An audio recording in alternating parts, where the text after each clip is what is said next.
Oh, and Dennis's face is all messed up. Hey, everybody. Welcome to the live stream. Everybody is strategically placed in their corners except for the OKSDM, who is really, we're going to, as Dungeon Dad once said, you're going to see how the sausage is made right here, because we're going to adjust you real quick to this. But in the meantime, I like goodness. It how I am. Oh, wonky no. like the rest of me. Oh, no. Oh, no. We'll just sit real close. We'll just be like this. Real close. Real close. No, don't get any closer. I can. Oh, my goodness. Oh, my goodness. Cool. Just all right. Over here. It'll be fine. While I'm arranging. Oh, look at that. We got some old school in the background. Love to see it. You love to see it. All right. I've almost got you. in there. Almost. Here we go. All you right. just need his eyeball. Just one eyeball just is just enough. one eyeball is all we're if going you to need. show too much of Dennis, people are just not going to be able to cope. Dolphin says TPK within half an hour, calling it now. Okay. You may be right. Half an hour? Okay. All right. So I love this. Okay. OKSDM is now locked into the orange square, and we are ready to go with our panelists in. So happy Thursday night, everybody, and welcome to our game. The heck is that? Sounds like. Is it like an electric fart? Let's try that again. Happy Thursday night, everybody. Welcome to the GM Roundtable. Somebody's stomach growling? What is that? Oh, no, there's a motorbike going past my house. My microphone's very sensitive. Sorry. It's like, man, somebody skipped dinner. Got like a gang headquarters down the road. In your living room, there's a gang headquarters. It's fun recording audio for my videos, I'll tell you. Yeah. So now we've got kobolds on motorcycles. So throwing a little bit of a wrench into it tonight. Hey everybody, welcome to the GM Roundtable. This is going to be part 2 of a 2-part episode where we are going to learn to play the Red Box Minster edition of Basic Dungeons and Dragons, lovingly referred to as BECMI. Now the part 2, if you missed part 1, we created characters. This is going to be part 2, where we're going to play it's called Your First Game, and it's also known as Castle Mistamere or Kill Bargle. So it can go by all of those different names, and it is found in the Dungeon Master Rulebook of the Red Set. So what I would like to do tonight is kind of give a little bit of expectations, and that is the fact that there may be some character death. So if you're a little bit squeamish or whatnot, you may want to close your eyes and still listen. But no, we're going to play this as if we just pulled this out of the red box, and we're going to see what happens. And I will just let everybody know this is my first time running a BECMI game in 20 plus years. So it should be interesting.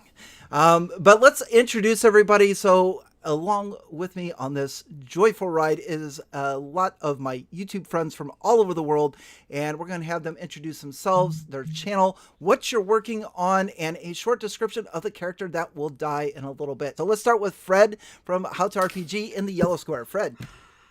Okay, sure. My name is Fred Wheeler. I run the How to RPG channel, which covers pretty much all RPGs that I can figure out how to work currently or have known in the past. And I'm working on this book. Oh, hang on. This is not my book. This is somebody else's book. This is Wally's book. This is his puzzle book. Sorry about that. No, I've been reading this. I don't understand this book. Okay. That's all I can say. I don't understand this book. I will talk about it some of the time. Anyway, who cares? My character is called Nutella. Okay. Nice. My character's name is Nutella Crash Test, and he worships Eta, the god, Eta, E-T-A. And, he's a Nutarian, and that's all I have to say. Cleric, I suppose. That's about. Yeah, it's fine. Oh, that's perfect, man. That's exactly what I wanted you to say. AJ in the blue square. Hi, my name's AJ. I am also from New Zealand, strangely enough, and I've got a YouTube channel. It's called AJ Pickett. I do Dungeons and Dragons and monster videos. This is my character. His name is Salad. It's my character, and there's no other character like it. I will protect my character with my life, but I don't expect his life will last very long. He is an elf. That's a character class and a kin in basic. You don't get to play anything else if you're an elf. You're just an elf. That's he does elfy things. Love it. And rumor has it, AJ, you have a Kickstarter going on. That's right. Yeah, I've got a Kickstarter going for the world's best silicone battle mats. They will last you an absolute lifetime. They're nigh indestructible, and they take pretty much any marker pen or paint or anything like that and just wipe it straight off. They're pretty incredible, I've got to say. Awesome. And yeah, the Kickstarter's live right now. Yeah. And I would put a link in the description below, but I forgot all about it. So make sure you check out AJ's channel. They're the only silicone battle mats that you'll find on Kickstarter. Right. Go to Kickstarter, find them. In the orange square, the okayest DM. Now that I'm settled in the orange square, hi, I'm the okayest DM. You can call me Dennis. I run the okayest DM YouTube channel, though that is dying out. Not for much longer, though. I just spent all of today putting together 10 different games, 25 different sessions. All will be live. All will be playtesting my upcoming system, Sagas, setting and genre agnostic system. It was a lot of work. I'm wiped out, and I'm so ready to play this game. I will be playing Relish, who is also a cleric, and he worships the younger brother of Fred's god. Fred's god, what was it? E10? Eta. And Relish worships E10, E-10. Very nice, very nice. And looking forward to Sagas. I believe I will actually get to play in one of those, so looking forward to it. Yes, Yep. your game is the last set of acceptance letters I got to send out for the casting call. Sweet, sounds good. In the red square, we've got Mr. Welch. Goodbye, Mr. Welch Dewey. I run the Welcome to the Star channel, a bunch of other stuff. I'm also the Welsh-speaking Texan. Unfortunately, about it. I wrote this. It's the Mystara Player's Guide. You can go to rpgmp3.com and download it for free because somebody at Wizards don't want me to sell it. Yeah, just a little bit bitter. I cover Mystara, other games, and generally talk about, bringing grognard stuff into the modern day. And today's character is going to be Toothsome Biscuit. He is a dwarf. He has 8 hit points. He's got plate mail armor. And he has to identify himself in front of all elves because of a slight misunderstanding because she said she was 200, but she turned out to only be 175, which if you do in Alfheim, that's kind of a bad thing. Oh, yeah. The scandal. And for those of you that are not familiar, Mystara is the world for basic D&D. Is that correct? Yeah, it is the BECMI setting. Yep. It was BECMI later went to Expert, and Expert brought us Isle of Dread, and Isle of Dread introduced the known world, and then somebody said, "Hey, let's fill this out." And then 14 Gazetteers later, and it became the second. Up until recently, it was the second most supported D&D setting, with like over 200 books. And the only complete D&D setting. It's the only complete D&D rule set. Yeah. But yeah, everybody sort of agreed that dropping their mortals was probably a good idea. Yeah, and then they brought it back with a rule cyclopedia, which we won't cover here. But yeah, it was and it's basically a bunch of real world allegories, and which is something you don't see anymore because you're not allowed to have allegories. We're lore experts, did you know? Yeah. And in the purple square, we have Tabletop Bob. Hey everybody, my name is Bob. I run the live play channel Tabletop Bob. Big announcement yesterday on the channel. We're going to be doing a run of Tomb of Horrors. We're going to use the Shadow Dark rules for it, so it should be really interesting. Shadow Dark's a new RPG by the Arcane Library. We're going to be running through with those characters, see how it differs from D&D. Today, I am going to be playing Caviar. Caviar is a fat, pudgy halfling, never worked a day in his life. He is, without a doubt, the least experienced adventurer here. He's just gained his family fortune through the untimely death of his parents.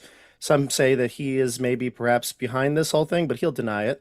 And he is going to stand atop the pile of these bodies at the end of this whole session with his one meager hit point. And decided to do something that's probably the worst thing in the world, but I switched up my dice. I didn't like the brown dice last time, so I'm going with like icy blue. And I am chaotic, but I got my lawful evil, or sorry, lawful evil. Geez, look at that. My lawful good.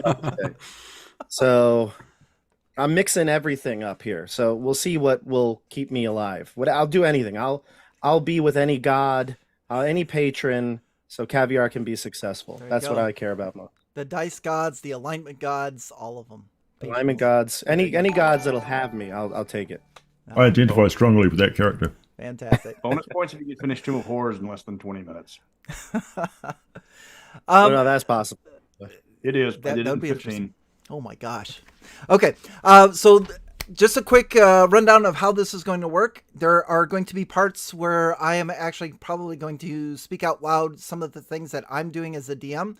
Just again, because this is a 2-part series of learning to play BECMI, Basic Dungeons and Dragons. Also because I just want to make sure I'm getting it right in my own head. With that being said, each of our players today have 2 backup characters. Their first character is a first level, their backup character is a second level, and their, oh my goodness, I'm on my last character, is going to be a third level. Now, if a character were to die, I'm not saying that one will, but if a character were to die, they will come into the game after combat has been settled. So if we're fighting goblins or whatnot, after that battle is settled, then the new character will come in. On your screen there for live chat, I am going to do my best to provide a map. Now, in the very first part of this, while we're outside of Castle Mistamere, I'm going to provide tokens to just kind of for myself to be able to see where everybody's at. But after we get into the dungeon, I'm not going to use tokens or anything like that, but you will be able to see the map as we play along. And for those of you that are in the live chat, before we get started, thank you very much for joining us tonight. Thank you for subscribing to the channel. Thanks for coming here. If you came here from Fred or AJ or the OKSDM or Mr. Welch or Tabletop Bob's channel, thank you for joining us. Let's get started. Oh, and if you placed any bets, the time begins now. If you have a 20 minutes in is the first character death or whatnot, it starts now. The time is 7:25. We will wrap up at 9:25. Beware of dog. Here we go. Yes, but be aware of dogs. Mature audiences, we are probably going to be very naughty today, okay? Very naughty. All right. So in the Red Box D&D, I will read our intro and we will begin. Many years ago, this part of the realm of man was ruled by a magic user named Gygar, a man of great and mysterious powers. He ruled the lands from this mighty Castle Mistamere, located at the foot of the mountains to the north. I am reading this from the book. I don't have this memorized, just in case. Okay. Gygar died after a long and peaceful rule, but no successor was named. Over the years, the unclaimed castle fell into ruins. Now, centuries later, the outline of the broken towers can still be seen from town, ever beckoning to seekers of danger, fame, and fortune. You have gathered around a dinner table in the Golden Dragon Inn in the center of town to discuss your plans. The inn is busy, filled with ruddy-faced townsfolk and other adventurers who are eating, drinking, laughing, and having a splendid time. You have all heard the tales told by others, tales of monsters lurking within the ruins and guarding rich treasures. None of you have been there, but after an evening of discussion, you decide to try your luck in the castle ruin and plan to meet at dawn for the short journey. Yes, even you, Caviar, with your 1 hit point. One special note, the town rulers have offered a reward of 1,000 gold pieces for the capture of Bargle, the renegade magic user. The death of Alina, a well-known cleric, was the last straw. They want you to stop this danger once and for all, so keep your eyes open. DM, stop for a moment and make sure that all the characters are ready to go, then continue reading. Was that dead or alive, the reward for Bargle? Yes, dead or alive. Yes. And who did he kill? Alina the cleric. That will matter for... Tell me we're about to see her. That's going to matter for approximately the next 30 seconds. Okay, so continuing on. Greybox. It's morning and you're off to the castle. It lies only 3 miles from town, just a healthy walk past a local farmer's fields. As you follow the dirt road past the farm, you greet the workers tending to the crops. It's a lovely summer's day and all seems peaceful. The landowner himself sits atop a wagon, watching his men and chats with you before you continue onward. He mentions that he has no problems with monsters, and if any lurk in the nearby ruins, they stay there like respectable monsters should. Every night, however, he carefully locks up all of his animals. After bidding him a good day, you continue toward the ruin. As you approach, you see the walls are jagged and full of small holes, and a few large stone blocks have tumbled to the earth, lying scattered across the ruins. A gateway in the center of the front wall stands empty, and the massive outer doors now lay rotting nearby. This gateway seems to be the easiest entrance through the wall. A 10-foot wide gaping hole is in the wall off to your left, and could be another entrance. You do not see any other entrances. The rest of the wall is crumbling, but few wide holes have opened. The outer area has no interesting features. A sheer cliff, which is the face of the mountain, rises at the north edge of the ruins. And for those of you that can see in the chat, I have a map where we have arrived at number 1. Read the following. The path through the rubble passes the fallen door. As you carefully approach, you notice some slight movement beneath it. You stop, wary of danger. So the 5 of you have arrived at Castle Mistamere. You're outside of the wall. It's crumbling. There's these large gates in front of you. However, as you're coming up this path, you see 2 very large doors that are set off to the side, and you notice some slight movement. What would you like to do? Man, that was a really short introduction. It was. Where was the movement? Or by the doors or by the gate? Correct. By the doors. By the doors. Mm-hmm. I'm going to draw an arrow and knock my bow. Okay. Already my crossbow. Crossbow and bow or not? I'll put my shield on and get out my 10-foot pole ready to poke something. Okay. He likes to poke things, especially when they lie still. And what about... Here we go. And what about relish and caviar? Relish will also take out his shield and load a small rock into his sling. Okay.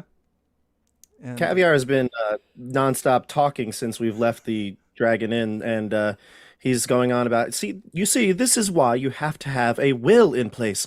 No one resettled this place. You need a will, like my father had, that I made sure he had before he died. Prithee, I see a movement by the doors. Shall I lob an arrow amidst them? Oh, are we fighting now? Are we fighting now? I guess I should ready merely myself. a caution. I shall retrieve the arrow if it strikes naught. I would think we should give them a chance before attacking. So I will turn and fart loudly and say, "Come out," or I will let loose with another one. And I use a 10-foot pole to poke the door. Okay. Salad is horrified. Is anyone up there with Nutella, or is Nutella with the 10-foot pole the only one that is investigating the doors? We're watching him. Everybody's watching. Watching from a distance. Okay. We're going to watch him pray. All right. More text to read. Suddenly, the ground along one edge moves, and you see a hole underneath the door. Out of this hole, a large worm-like monster sticks its head out, and it has 8 long tentacles in a circle around its mouth. It doesn't come all the way out, just far enough, 10 feet, to attack you. I've seen this anime. Yes. So what we're I think you mean animal. So what we're going to do now is in combat in basic D&D, you don't roll for personal initiative, you roll for a side. So out of the 5 of you, I want one of you to select who will be the dice roller, and you'll roll a d6, and I will roll a d6 for the other side. Now, there are chances of surprise in BECMI, and that is a result of a 1 or a 2 on a 6-sided die, but that is something that I roll behind the scenes. So the scene here is we have this large worm-like creature with 8 tentacles coming out from underneath these doors and is going after Nutella. Who will roll our d6? I'll roll. Okay. All right. Do it. A 5. A 5 is good enough. So initiative will go to your team, and the way that this works is when you win initiative, the first thing that you would decide is if anyone is going to move anywhere. So if you're going to move towards, away, or anything along that line. I'm going to move a little bit further away with my long stick and say, don't try anything fancy here. All right. Would anyone else like to move, or are you good holding where you're at? As long as I'm within arrow range, I'll stay where I am. You are. Yeah. Okay. So the second part of combat on your side will be missile fire. So it doesn't matter who goes first. Let's go in our box order that we see on the screen. I don't believe Nutella has a missile fire ready, but I believe that Salad does. So Salad, let loose. I hit an armor class of 4. An armor class of 4 will be a hit. Okay, and that is. I haven't noted. Hang on, do I have a bow? Shit. Oh, it's my spear. It's my spear. Are you throwing your spear? I'm throwing my spear. That'll work. He notched his spear to his bow. That doesn't exist. I roll a 1 for damage. Okay. All right.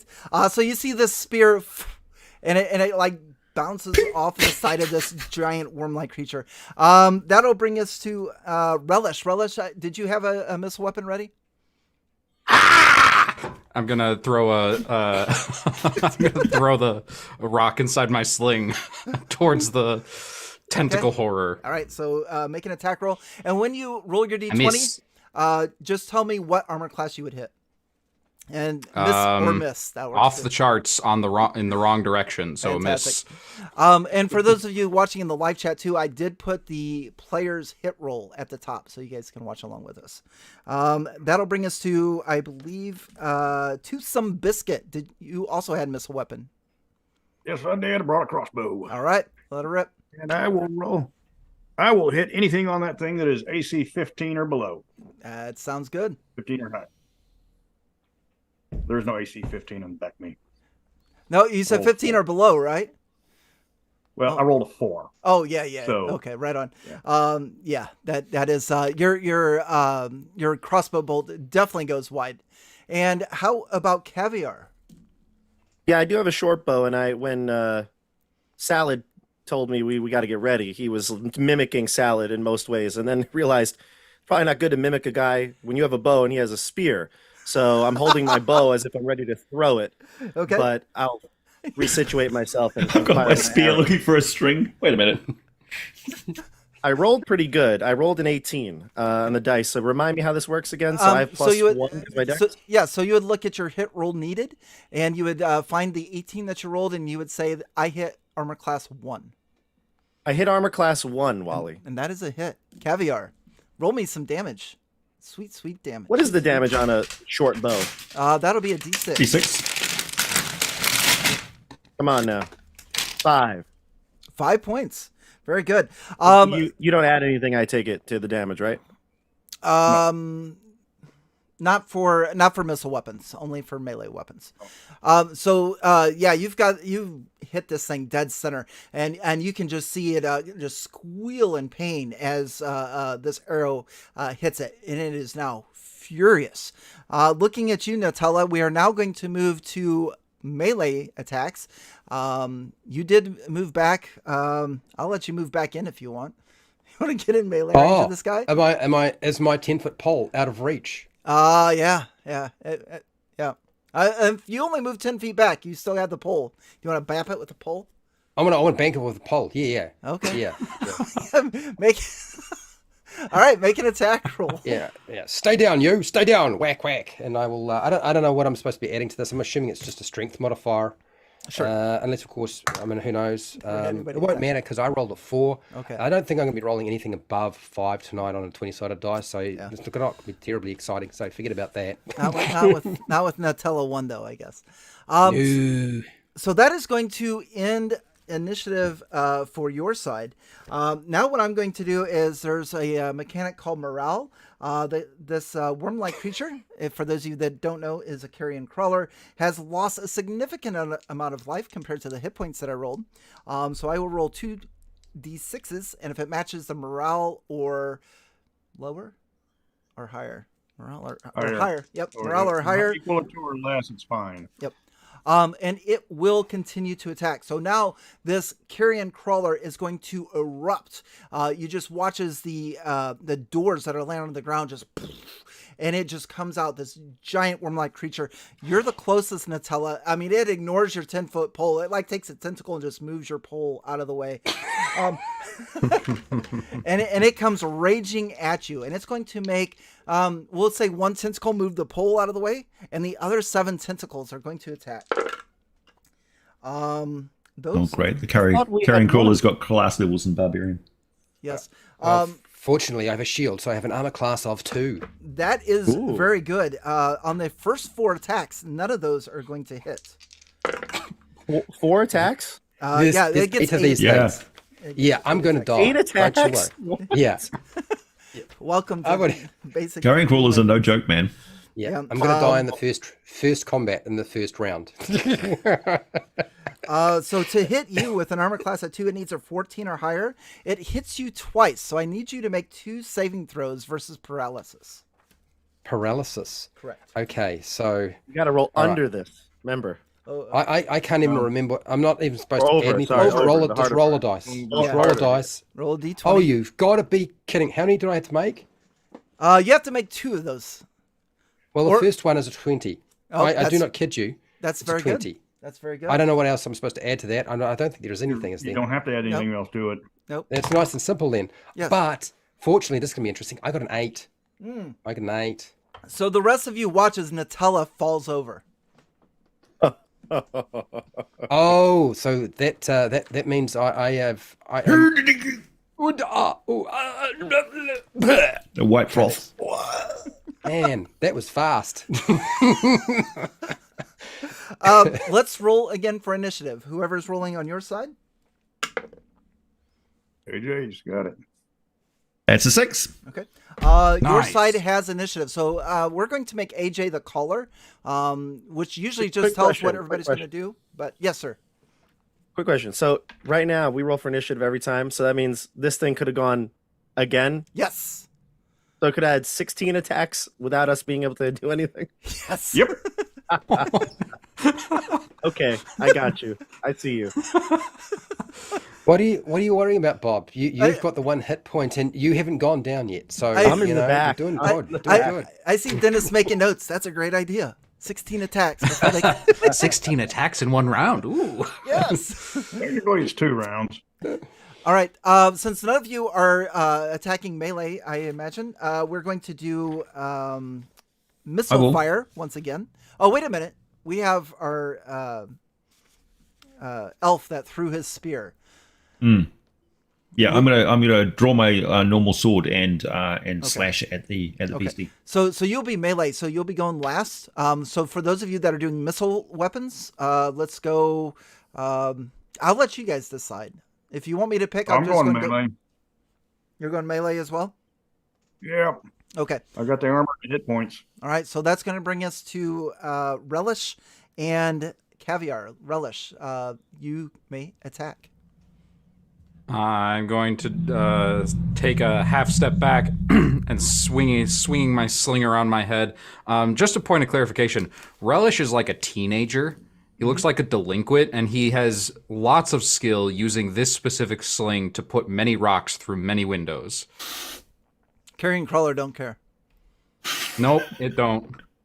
Especially not with a 2 on the die. No. Oof. All right. That'll bring us to Caviar. Yeah, Caviar will, not knowing any better, I'll knock a silver arrow, see if this does even more. I'm like, ooh, maybe this one will be better. And I'll knock it. Here we go. 13 plus 1's 14, which means I hit armor class 5. That is going to be a hit.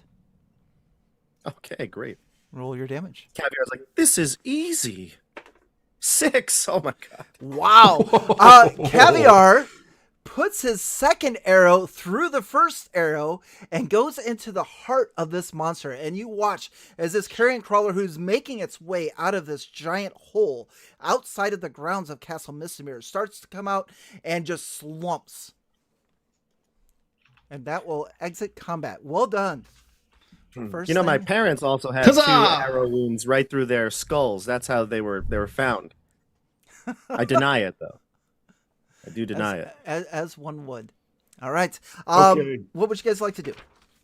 I would like Oh, to retrieve that silver arrow. That's a good Yeah. idea. Pose Nutella in an embarrassing position on the carrion crawler, he's trying to bronco break it because he's going to be like paralyzed for another few minutes, right? Yes. Might as well make it interesting for him. Okay. So, all right. So you guys put Nutella up on top of the carrion crawler in different poses. Very good. Well, wherever that thing came from is clearly not full of monsters, so let's go down the way it came up. So I'm dead, right? No, you No, are paralyzed. Paralyzed. I'm paralyzed. Yes. Oh, okay. I'm paralyzed. Wake up. Because I was up, like, I'd say. You're mostly dead. I thought I was dead for a second there. I was like, how come they haven't looted my body? That's what the I book mean- wants you to do too. They want everybody to think that you're dead, but you're not. You're just paralyzed. That's why you're still talking. You're not dead. I would like to attempt to loot Nutella's paralyzed body. Wow. Wow. I disallow it. No. What? What? He's dead. Look at him. He's not moving. He's alive. He's alive. Plus, do he you owes know? me. He owes me money. Where'd my silver arrow go? Did you Wait, find it, hang Salad? I think it's in the derriere of the beast. Just a moment. He's have to still go fogging for the it. mirror. That means we can't touch him yet. Still We fogging can't it. mess with him though. Do you How still long want is this it out? back? It's soiled. Oh, gross. It's I'll soiled. take it. Yeah, I'll take it. I'll take it. Silver? Are you kidding me? Yeah. That's why I was so surprised you just threw it away across the clearing. Oh, they were just lying around my home. I figured I'd take them. Really? Where do you live? Never mind. He tells you his address No, exactly. no, tell us. And for sake of time, Nutella, you come back. You have a little bit of frothy foam around your mouth, but your muscles start to work again, and you're able to get out of the pose and climb down off of the carrion crawler that they put you on. Okay. All right. Okay. I removed myself from the carrion crawler. And, Whoa. You think we should, Whoa! like, God, drag what the this heck thing- happened? You think we Sheesh. should drag this thing out of the hole to see where it came from? Yes. Well, Yes. Yeah. If it came out of somewhere, then there's probably nothing else there, right? It doesn't Well, it like doesn't- things in its home. what if it's got like a wife or a husband or something like that, or babies? More I don't XP. know. More XP. That's Does true. this look like something you'd want to marry? No, but I mean, how do we get this into this conversation? Is this thing even an adult, or is it the larva of some bigger thing? Somebody In which must have case, somebody must have placed some bets because we're starting to pad the time. Oh, fine. I'll crawl into the hole. I'm kidding. I got my 10-foot pole. I have stuff to read. We should. Pale you Rider, got- you're going to be so Oh, upset when you find out what spell I selected. So reading from the book, looking at the dead creature, you see that it is about 9 feet long and has many small legs, like a centipede. You have heard talk of such a creature back in town. They call it a carrion crawler. You peer into the hole under the door to see if any others are still hiding there. You don't see anything moving, but the glint of treasure lies below. Ooh, shiny stuff. I see stuff we might want. I don't see any of those creatures though. That's good. Yep. I'll crawl in.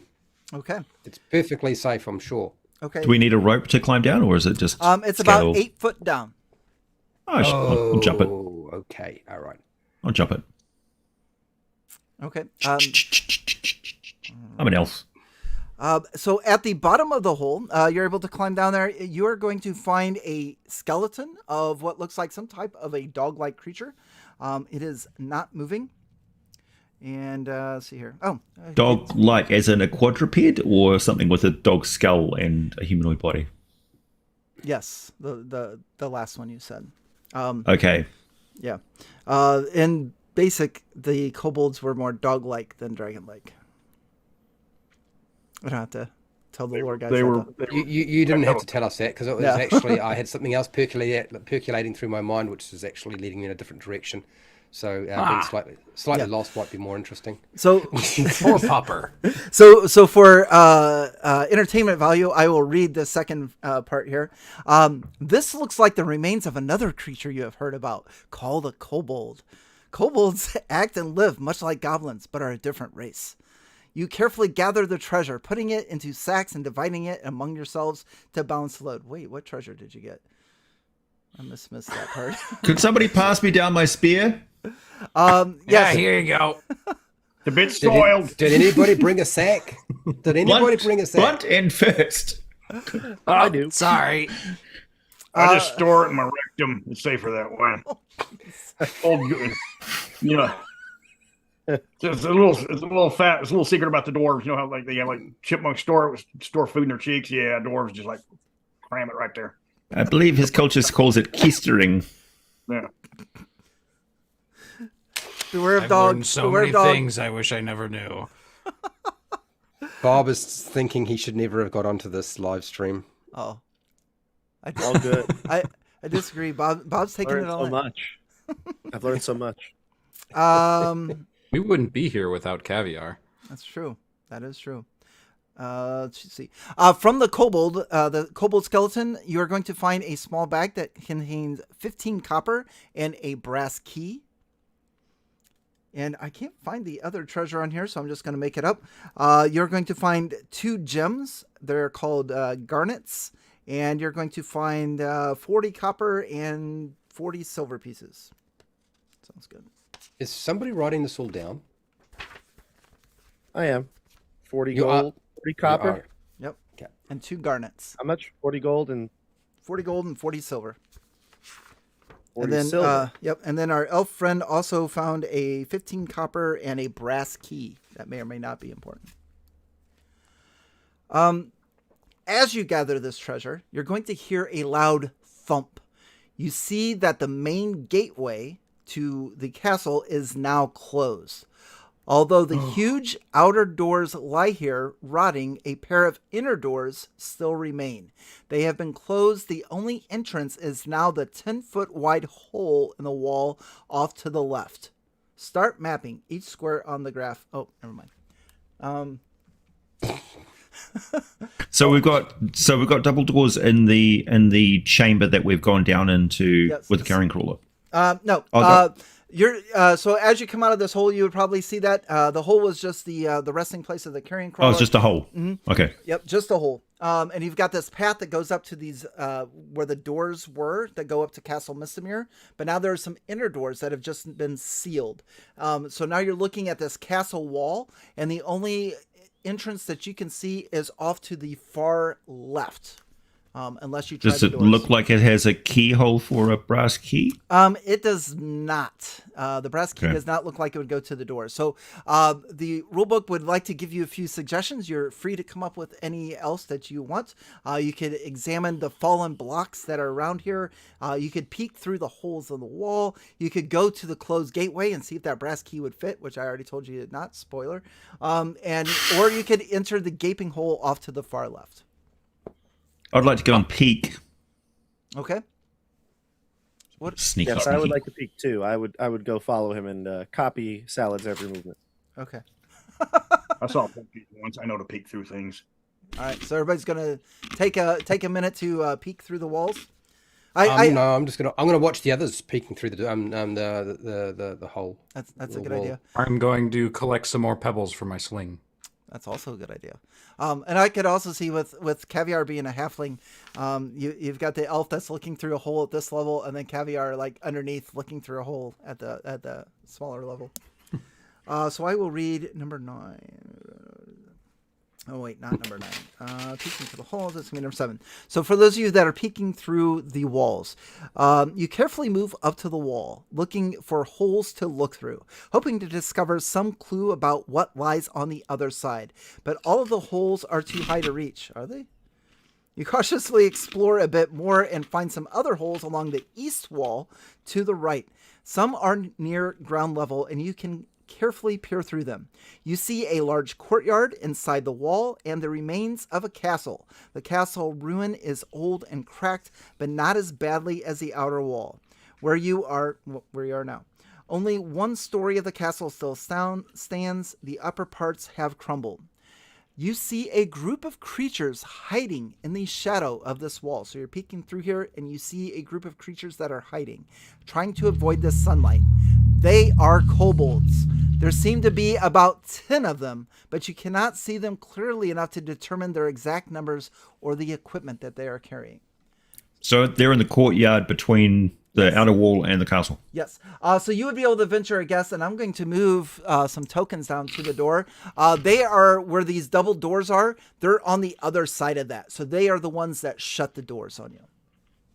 Is it possible to light some oil and lob it over the wall like a missile weapon to burninate the little bastards? Oh, it is 100% able to do that. I would definitely love to see that. Are you suggesting that to everybody else? Because there's a few of us who have oil flasks.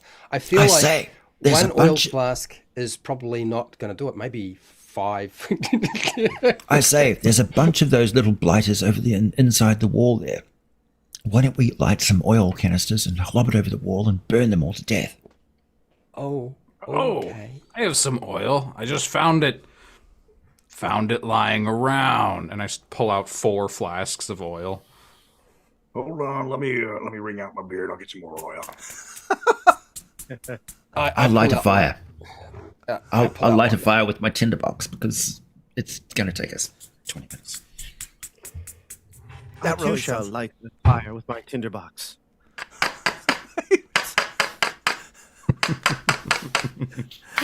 I love it. Caviar really is doing everything Salad's doing. Very cool. Cool. He doesn't know how to be an adventurer, you know? For those of you that are going to throw that, make an attack roll for me. Oh, God. I didn't think of that. I gotta... As you try to hurl these over the wall. I don't want to burning myself. Don't think it's going to work for me. We're not adding anything to this, are we? Is it the dex modifier, or we don't add anything? Yeah, you can add your dex to it. Oh, okay. Well, I negate my dex to it. So that's a 4 with a -1 dex. Oh my! Do I get over the wall? It like hits like the top of the wall. Then you see like the oil just like stream down and. Well, that's fortunate because I thought it was going to bounce off and hit us. I got a 17. Oh, your 17 goes over. Anyone else throwing oil lit on fire over the wall? Absolutely. Okay. Oh, so much better. 18. Oh, very nice. I'm gonna save mine for later. Like for the Nice. stuff. So on the other wall, does anyone speak Kobold? It's a good That's question. an option. Actually, I don't. I think I barely speak anything. My intelligence is 5.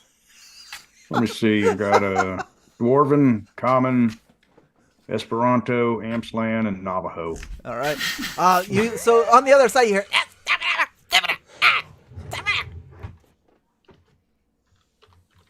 And then Do you it's quiet. think they've heard us? Not a chance. Oh, But we should run anyway. Good. Language is good. Shall we walk in then? Yeah, that You would have first. sufficiently freaked them out. I'm gonna, if I'm walking and the shield is ready to go, and I'm switching over to a sling because I feel like that's gonna sort of like maybe necessary. I'm going to. I'm gonna. Are they not? Are these kobolds? Correct. Yes. They're very weak, from what I remember hearing back at the tavern. Yes, but they are many, and we are few. We are many. We have 1, 2. I count. How could they possibly be weaker than you, Caviar? Seriously. My counting troubles don't happen when I count money. Strangely enough. Very nice. Very nice. We have 40 gold pieces. We could make off with this. What do you say? We're here to get the wizard Bargle. Yeah. He's worth 1,000. You're right. And if silly. we leave now, we'll be a laughing stock. Well, then let's Yeah. demand this. Let's go and talk to those kobolds and demand they give us the Bargle. I think that's a brilliant idea. You should go and talk to them. I might. I'd like to see their manager. Caviar I flick my Karen. short blonde. Flick my short blonde hair. I approve. What is going on? They don't say anything about this in the book. Frank Mincer, what do I do for Caviar Karen? I'm sorry, what's that? Just loading my crossbows. Like, you go ahead and do there. If you can't be, if you can't be handy, at least be useful. Something like that. Yep, Okay. I'll leap through with my my sword drawn and with a. Yeah, you still got the shut doors. Now, if you want to go all the way down the left, Oh, there is a open part way down at the other end of the wall. Otherwise, are the doors locked? Yes, the kobolds have locked the doors. It's not a problem. There's 5 of us. We can knock this door down. We just barge it all together. Choof. Nah. Let's Poking them sneak out. around the side and come up behind him. There's a Keep hole in wearing the wall plate there. mail. I don't sneak. I clank. There's the hole right there. Why don't we just go through? Fine, I do let's like go through the holes. hole. What if 2 of us attempt to bash the door in while the others go around and attack from stealth? I would love to go around the other side in stealth. I I call was breaking champion things. on my town of hide and seek. Good. Then we will break the store down, and the others will go around and catch them by surprise. Very good. Good. All right. Who's going with me? Who's I'll going bash with the me? door down 'cause that's what I'm good at. I don't do quiet, so I'm not going to go with you. I'll be Someone's breaking going door down. with me. Am I? All right, so the way I'm going to show this to our live chat is I've got 5 tokens here: a watermelon, an orange, a banana, cherries, and a glass of water. How does this help us? Oh, it's not. This is for chat to be able to see what the hell's going on. Okay. Nutella, pick your fruit or water. Food or water? Never mind. I'll just decide. You're gonna be cherries. Yeah, just pick one. Nutella. I don't wait, care. I can go by your colors on the screen. Yellow. So Nutella, you're the banana. Thank you. Let's see. Blue. So salad, you're the glass of water. And let's see. Of Relish. course. Relish is the orange. Toothsome biscuit. You are going to be the cherries. And caviar. I get you're to be gonna the watermelon. You're the watermelon. All right. So who's staying at the door and who's going down the hole? By the door. Bananas by the door. Bananas by the door. Door. Water. Door. All right. 1, 2, 3 by the door. Hole in And- my plate mail, but Caviar can go first. All right. I just think someone should follow you around so that you don't get poked and die. Okay. So caviar and relish. You are at Relish. the hole. Yes. Who's going through first? Caviar, right? You want me to get Okay. on the other side first or get to You the might wall? want to wait for us to start banging down the door. Good idea. You're very right. Good idea. Okay. Of course I am. At the moment, the kobolds are occupied sealing the door. So try as you must, as long as all 10 of them are focused on that door, the 3 of you are unable to open it. If only Yeah, but the someone- point is we're the distraction, so now they can sneak in and stab them all from behind, one at a time. Yeah. And if you do it right, they'll all be dead before they even notice they're dead. You've been stabbing them. I shall ready my magic to best the door. Didn't you take read magic? Yep. It's a bluff. It's a bluff. Can I use my hiding ability? It says I get a 10% chance that I will be hidden. That says in dungeon. Actually, since you are outdoors, you have a 90% chance. So I would is that what Whoa. yes. So I would like to roll a d10 for you and not tell you what the result is because that's the way this game works. I misread that. I can only be detected 10% of the time. Yeah, that's in a dungeon. Outdoors, you are halflings have this ability to just like freeze and hide very well. So on the Get other side, protection. Caviar, as you look through this hole, you can see the kobolds, and they're all like up against this door, trying to hold it still. And you can see a bunch of strategically placed boulders and crumbled parts of the wall that you would be able to sneak up and hide behind. So Yeah. tell me how much of movement from you after you come through the wall is 100 feet to the kobolds. Let's see. So my short bow, how far can that shoot in this game? That's a good question. I want to get to short bow range. Okay. I don't have short bows written down. That's where I want to go. I want to get to the point where I could reasonably About hit 60 with- feet. About 60 feet. You Right, can sounds see him good. there in range. So that's perfect. So I'm going to use my 40 feet to move to 60 feet range, and I'm assuming that Relish is coming with me. Relish, are you going with him? No. I assumed, so I went. Assuming, but I went. I'm also in plate armor, so I'm So- not gonna blow his stealth. Caviar, you did an amazing job. You went like a Looney Tunes cartoon, just I mean back and forth to all these boulders. You moved up 40 feet. You can hear your friends down banging on this door, trying to break it in, and you can hear the kobolds. Just it seems like if you knew kobold language, you could tell that they were cussing as they're trying to hold this door shut. What weapons do they have? You can see that most of them are either concentrating on the door, but there's a few that have short bows that are looking around. Oh, there we go. There's the missile fire table. There's like 3 of them that are watching and keeping guard. And they have like would you say slings? Short bows. Short. Oh, like me. Okay. Yes. So now, if I were to like initiate combat here, do I get to act first because I'm surprised? I'm going to give you a surprise round. Yes, you would be able to So fire once. could I manage to like move away after I shoot, or no? That's not how this game works. I'm pretty sure you're going to be. Yeah, you wouldn't be able to do that. Okay. Well, I get to my spot. That's what I do. Okay.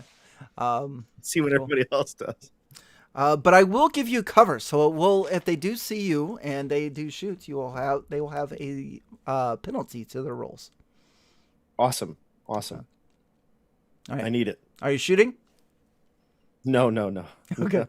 All right. Wait. We'll consider that a round or a turn. The 3 of you at the door still doing the same thing, trying to bust in. I don't hear anything dying. Yep, nothing's dying. Are orange there? So what is Relish doing? Relish, are you going through the wall? You see your friend just made it up 40 feet. Oh, I can actually see him. I thought he just poof, vanished. I'm hidden from the enemies, not my friends. Oh, thanks. How about I'll go up sort of close enough for Caviar to hear me, but the kobolds won't be able to. Okay. In your big old clanky metal armor. Yup. All right. So you just want to go in about use your full movement. Do you want to just kind of stand there on the other side of the wall? I'm probably just gonna stand there in the doorway and just go, Caviar. Were we Should I supposed make to? a distraction? Were we supposed to fire? I forget. Were we waiting They for can't their open the time? door with all 10 of them. Let's get Are him we to waiting chase for- us. Are we waiting for their signal or ours? I don't remember. All right, I'll let off an arrow from my hiding spot. I apologize, Bob. I'm going to unfog award this so you can see, and those of you that are in roll 20. Oh yeah, I figured I was just using the map, but Okay, still, there whatever. you go. There you go. Yeah, All right. So do you wish to fire? yeah. Might as well. I can't remember who said signals going off, so let's set a signal off. Go ahead. Okay. I'm gonna fire. All right, fire. When he fires, I'd like to run up to him, because at that point, I assume his cover is going to be blown, Okay. and I want them to attack me and not Caviar. All right. So you can get 30 feet. So you'll be about 10 feet behind him. Okay. Okay, it's best you could do. Yep. I'm going to aim for one of those that have a short bow ready, so that if I were to knock him out. All right. Let her rip. This is your A surprise. 5 on the dice. A 5 is not going to do it. It whizzes by, and the kobolds are like, what in the world? So let's do our initiative roll. I will roll for the kobolds, and we'll have AJ, AJ, roll for you please guys. win this, please. No, AJ. It's a 1. So in basic D&D, this is what's called a simultaneous initiative. So you could literally die during this round, but still get to attack. Oh, they rolled a 1 too? They rolled a 1 as well. Yes. So let's do all of you first, and then I will do the kobolds. So the 3 kobolds have the arrows knocked. Notice you. Yeah. So When do we move? When do we move? When do we get out of here? You can move now if you'd like. I'm gonna run straight behind Dennis. Who's leaving the door to go running in and fight kobolds? Well, I don't know what's going on, so I am Just me? just going to start bashing on the door because I don't think we actually got past the This fact is the that we thought signal. This is the signal. Yeah, Signal! Signal. yeah. I don't think we got a chance of knocking the door down, so I'm just going to run Have we around. tried? And, Have we tried pulling on the door? Yeah, so what we're going to do for the door is now that the attention of the kobolds has been caught, I'm going to have the 3 of you roll d6s, but we're going to do that during the melee part. Okay. So I need missile weapons to go first. Is that are either of you using missile weapons, or are you going to fire your bow? Caviar? I mean, if I'm allowed to, yeah. Yes. Or I want to run as far as I can. I want to get out of here. All right. That's my goal. That puts you all the way back to the edge of the wall. They're about 100 feet away, and I'm not sure what the range is on a short bow. That's fine then. I'll just stay as far as I can. I mean, I wouldn't be able to get a shot and stay there. So Okay. I'd have to Movement I have to first. Yes. 100 feet is definitely within the range of a short bow. There you go. Oh, it is. Oh, okay. Yep. Let her rip. Well man. then, Let her rip. I guess I might as well let it rip. Don't forget your halfling bonuses too. Like I'm looking at my halfling bonuses. Where are they? My hide. Is that what you're referring to, or no? Let me see. Go ahead and make your roll, and I'll find it for you. Okay, Halfling. that's gonna hit an 18 on the dice, so Oh, yeah. 19. Yeah, yeah, 2 hit armor class. 1? 2 hit armor class 1 is going to be hit. So roll your damage against the Armor kobold. class 0. Nice. D6 And and a 4. all right. You are going to kill a kobold holding a short bow. He falls over. You get a +1 bonus to hit roll when using any missile weapon. As a halfling. Oh, okay. So that was a 20. Okay, or yeah, 20. Very good. Just for the record, the short bow, the long range where you get a -1 on the roll is 150. Okay, so I'm good then. I'm good. Yeah. Relish, are you letting loose with the sling? Sling's about the same, about 20 feet less. Oh, wow. Okay, then yes. All right, let her rip. I was getting ready to hunker down like a turtle, but if I'm within sling range, Sling. let's try to delinquent our way out of this. That is a 15, which is AC 4. That's going to hit. And I think that's a D4 damage Nice. on the sling. Yep. 1. All right. So a rock bounces off of a kobold's head, and then kind of eyeballs you. For the rest of you, let's each of you roll a D6 for me.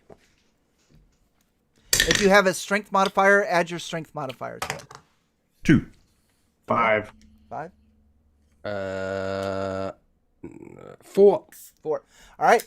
With those rolls, you are able to bust down the doors. You hear the kobolds cussing, and that's going to open up this 10-foot area.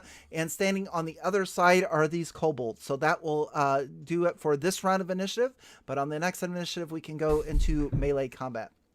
Now, since this is simultaneous, we still have 3 kobold archers. So even though one of them is dead, they still get that attack. So I will roll that for them. My AC is 2. Your AC is 2. Yeah, and they're all 3 coming at you. This one is a 15. I lost my sheet. That is going to be an armor class of 3. So you watch as 3 arrows land. One almost hits you, but they all miss. Let's roll for initiative once again. So I will roll a d6. Come on, AJ. I'm come alive. 1. I roll the 1 as well. Once again, we are in simultaneous. What's happening? No. I'm switching dice. Dice is So there are now retired, 9 kobolds left, and even though 2 of them had bows, they're drawing their weapons because now they are facing 3 other foes that are now in front of them. It appears doors sequel are open has now? worked, Relish. The door is open. Yes. Exterminate did. them! We did it right. So do we go first? First is going to be missile fire, and then magic spells, and then melee. So do we need to move? Oh, movement. Yeah, sorry about that. Yep. So as part of movement, like, what's the deal if you have like a sling in your hand? Do you drop it? Is it and you can draw a mace and that's fine? Is that part of movement? Totally fine. Just so you know, if you do have a missile weapon in your hand and you're in melee combat, missile weapons automatically miss within 5 feet. Right. Okay. Yep. So yeah. So that's what I would do is I drop the sling and the shield's still on, and pull out my mace and move forward to engage a kobold for nothing it. All right. And what about Toothsome and Salad? Same? I'm going to go into attack with my normal sword. So Okay. Action shield. All right. Already And started. then the other 2 are doing missile fire. Yes, but I'd like to maybe. Am I getting cover from where I'm at? I know I moved from the spot, so if I can like maybe position myself up against this wall in the Yes. between the 2 broken parts. Yeah, I will give you partial cover there. Yes. Okay, so then I'll take my fire from cover. Okay. Since Let it's her rip. 150. I think you All right, just let it moved rip. me. Oh, yeah, I did. Sorry. You're orange. Aren't you glad you caught that? Let's go. I am. 11 plus. I get an extra +1. I didn't realize that actually. So, but my halfling combat feature, so I get a 13, which is to hit armor class 6. That will hit. It hits. Yeah. God, Kobolds have an armor class of 7. do they have 1 hit point like me? They do not. They have more than that. Okay. So 1 hit point of damage. Jasper, they're not European or African kobolds. They're Afrikaans. Right. South South I would African aim kobold? at. By the way, I would just aim at another one with a short bow. That's my priority. Okay. Short bow people. All right. What about Relish? What's Relish doing? Are you slinging it? No, because my armor class is pretty good, and all the kobolds are about to descend on the other friends are. of mine. So Yes. I'm going to actually move up to them as close as I can. I'm just going to sprint at the mob. Okay.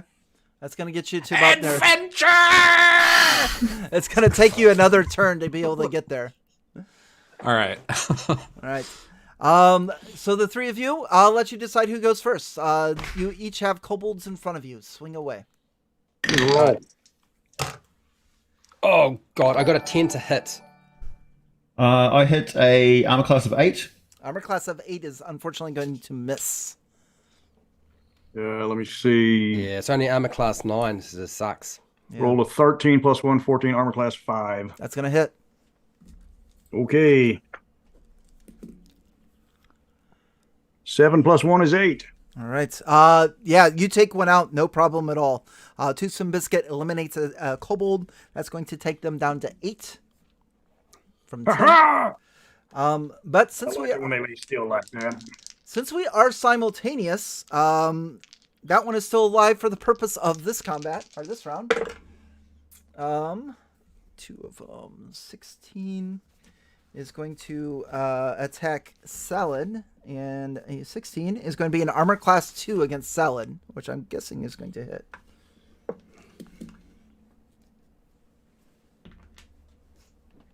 Salad's gone. Let Salad know that he takes 2 points of damage when he gets back. Just be careful the way you phrase things, Wally. Well, you What's said he that? got a 16? According to that, just his armor class 3 on the chart. Was it a 16? You said a 16. That hits armor class 3. Ah, yes. What's his armor class? Oh, You gotta I'll ask wait- him, not me. Yeah, I'll wait till he gets back. I don't think he has a shield, so it can't be lower than 3. Mm. Two of them are going to descend on you, Nutella. One of them is going to roll a 19, which is which is going to be dangerous on this. That is definitely going to hit. That's going to be like an armor class of 0 or something. Yep. I only have an armor class of 2, so that connects. Okay. That is going to be 2 points of damage. Okie dokies. The other two are going to attack you, Toothsome Biscuit, and those are going to be 2 swings and misses with their short swords. Well, that's 2, 4, 6. That leaves 2 more. We'll do this. Yeah. Why is chat saying that I got tossed? Because you did. Does the 3 hit you? I've got a armor class of 5. Okay, yeah. So you're going to take 2 points of damage from a short sword. Okay, I'm alive. The other 2, one is going to descend on Nutella, the other one on Toothsome Biscuit, and both of those are going to miss. 8 kobolds, 5 of you. Let's roll for initiative. Come on, AJ. Let's do this. That's a 4. A 4 is going to beat my roll by 1. Yes. All right, what would you All like? right, shoot him up. Let's knock him out. Let's go with missile fire first. For those of you that have missile fire, go ahead and let him rip. A total of 2 hit armor class 2. That's going to hit. Again, aiming for the same short bow that I hit last time. Correct. A 6, I believe that would. You are going to kill that one as well. So Caviar has taken out another kobold. That I'm takes... not mistaken, there's one more short bow. What's that? One more. They actually dropped their short bows. They're all drawing Oh. swords and going after everybody. So I just put it on the one that I'll hit you the had already closest before. one then. Yeah. Okay. I'll hit the closest one then. All right. That one is gone. We'll just steal all their bows and run. So that's now 3 dead kobolds. Assuming that you were going to move into that melee range there, Relish, you will be able to attack with everybody else. So you guys can let it rip. Make your attack. I shall not another one. I'll try. Adventure! Oh, no, it looks bad. I hit the wall. Yeah, I got an 8, so I hit armor class pla. Yeah, that's not good. What about Salad? What did Salad roll? I rolled a 9. That's not going to be good. Toothsome? 18. Nice. That is going to hit a kobold. Roll me some damage. 4 + 1 is 5. That is going to kill another kobold. Well done. Toothsome Biscuit. TB. Halflings are the shit, man. And then what about Relish? Relish hits the wall with a 9 on the die. Yeah, that is not good. On their turn, I am going to roll morale for the kobolds.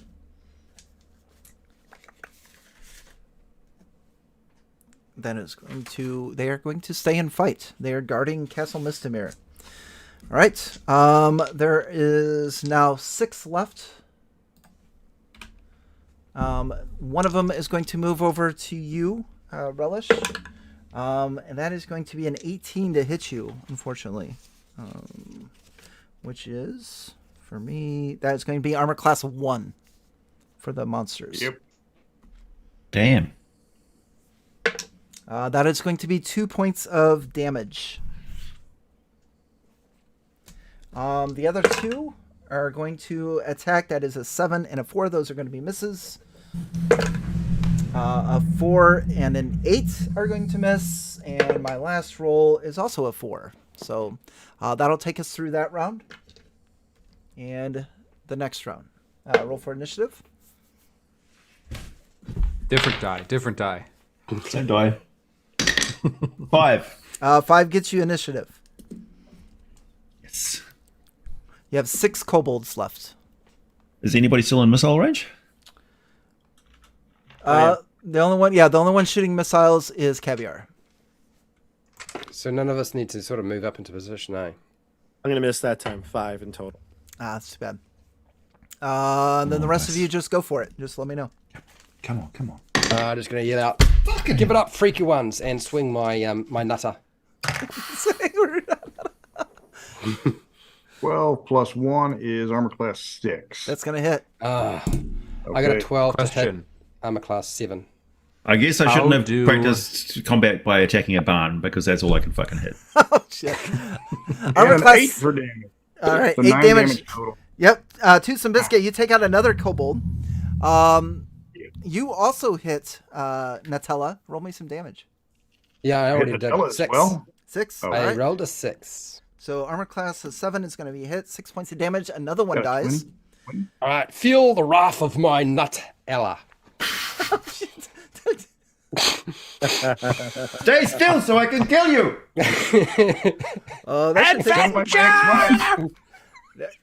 the tokens are not where they should be. I kind of lost track of moving them around for you guys, but It's that all right, leaves. as long as I'm a banana. You're still a banana. That's gonna leave 4 kobolds. Relish got a natural 20. What happens?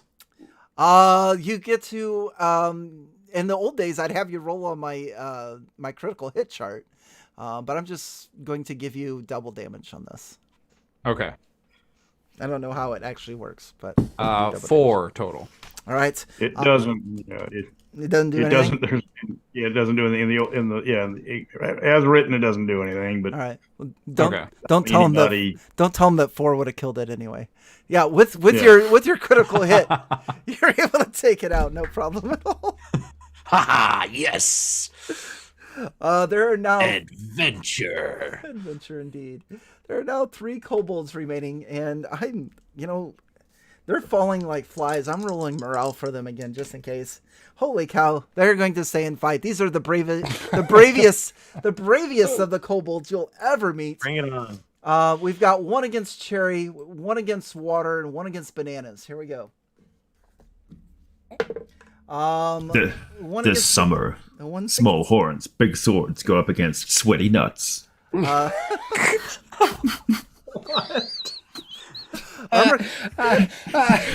Beware of the dog. rating? Yeah. Beware of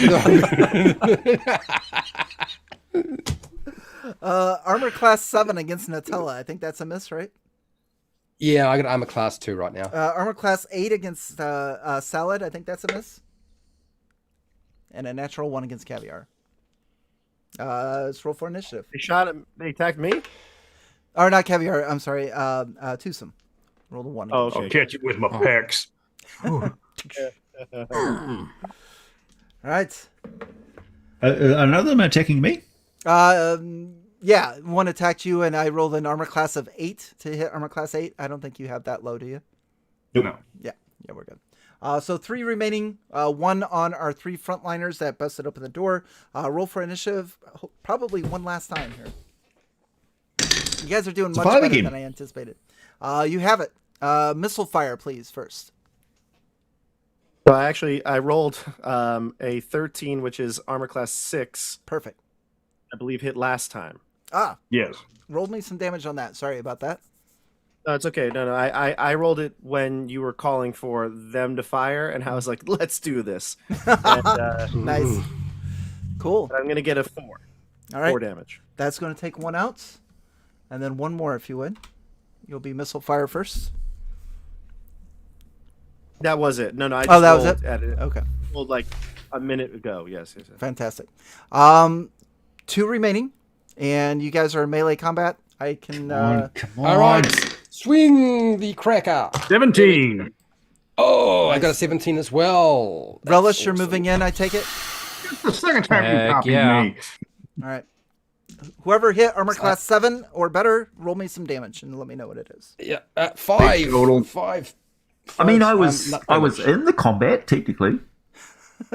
I heard 5 points of damage, 8 points of damage, right? Yep. That's going to take him out. That is going to kill Range our kobolds. 14. Soaking up damage is a combat tactic. All right. That wasn't as bad as I thought it was going to be. I think we did okay there, right? Whew. I feel like I. Amazed I only took 2 damage. Do you need a drink, Wally? Oh, 'Cause I know you've got I some already alcohol I in. already poured a second one.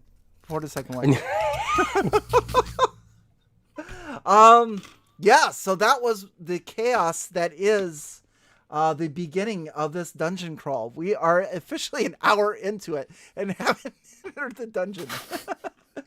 No. And No. how's it going, Josiah, by the way, in chat? I see there's a few people having a good old time in there.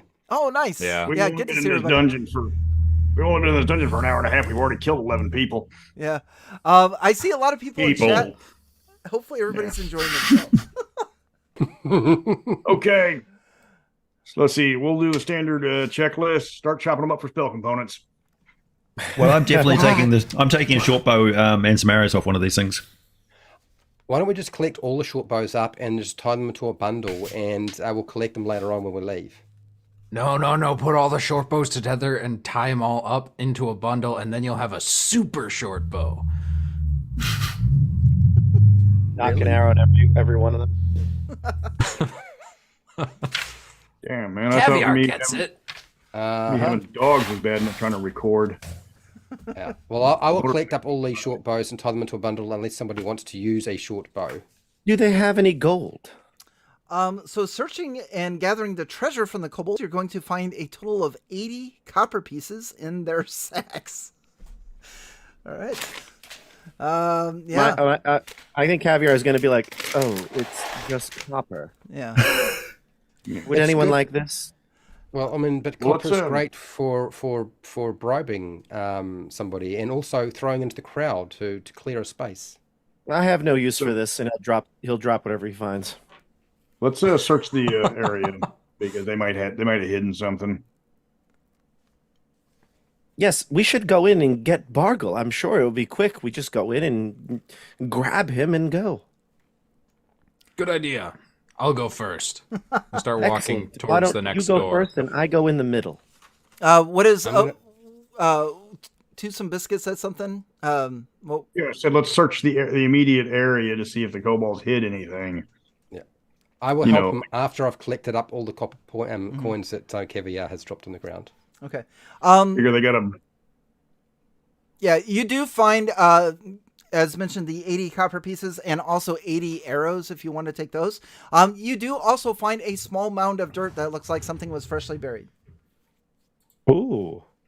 Oh, okay. Time for I grave believe digger. something might be buried here. Okay. Great. All the prisoners are dead. Crap. All right. I guess we kick that. We scoop the dirt out. All right. Hope this isn't another kobold. Scooping the dirt What's out, you this find a Bargle? small box. Oh, Is it's it not heart Bargle. shaped? It's not heart-shaped now. Open it. Open it. Wait a Maybe minute. it's precious gem. Does it have a lock that may fit a brass key? It does not. It is a small iron box, which is not locked. Okay. Open it. Watch this Open key it. be a red herring. That'd be funny. Opening it, you are going to find 100 gold pieces and a black onyx gem. I'm so glad that we searched the area. I'm becoming a real adventurer now. Adventure? I see Toothsome Biscuit like holding this, and Caviar is just like, yeah, telling the story from. Do you this mind one. if I take that Toothsome Biscuit? Get your hands off I'll my hold treasure. on to I'll hold on to it for you. No. I'll stuff it in my beard pouch.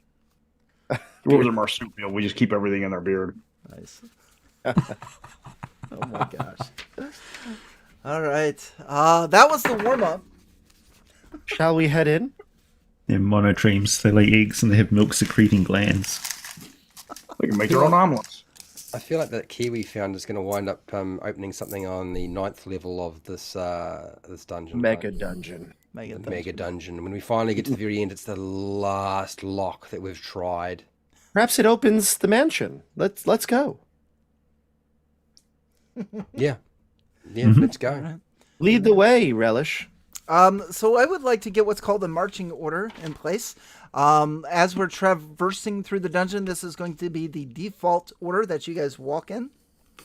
There are 5 of you. Who would like to lead your party? I've got the most hit points and the best armor. So Twosome Biscuit is going to be All right. number 1. Who's going to be number 2? That's going to be Salad, number 2. And dwarves have the best saving throws. Who's going to be in the middle? I'm Me. going to be in the middle. Oh, no, I'm not going to be in the middle. Clerics. Cleric's in the middle. Is going to be Nutella in the middle? Sure, unless we have to fight it off for position. Dennis, how do you feel?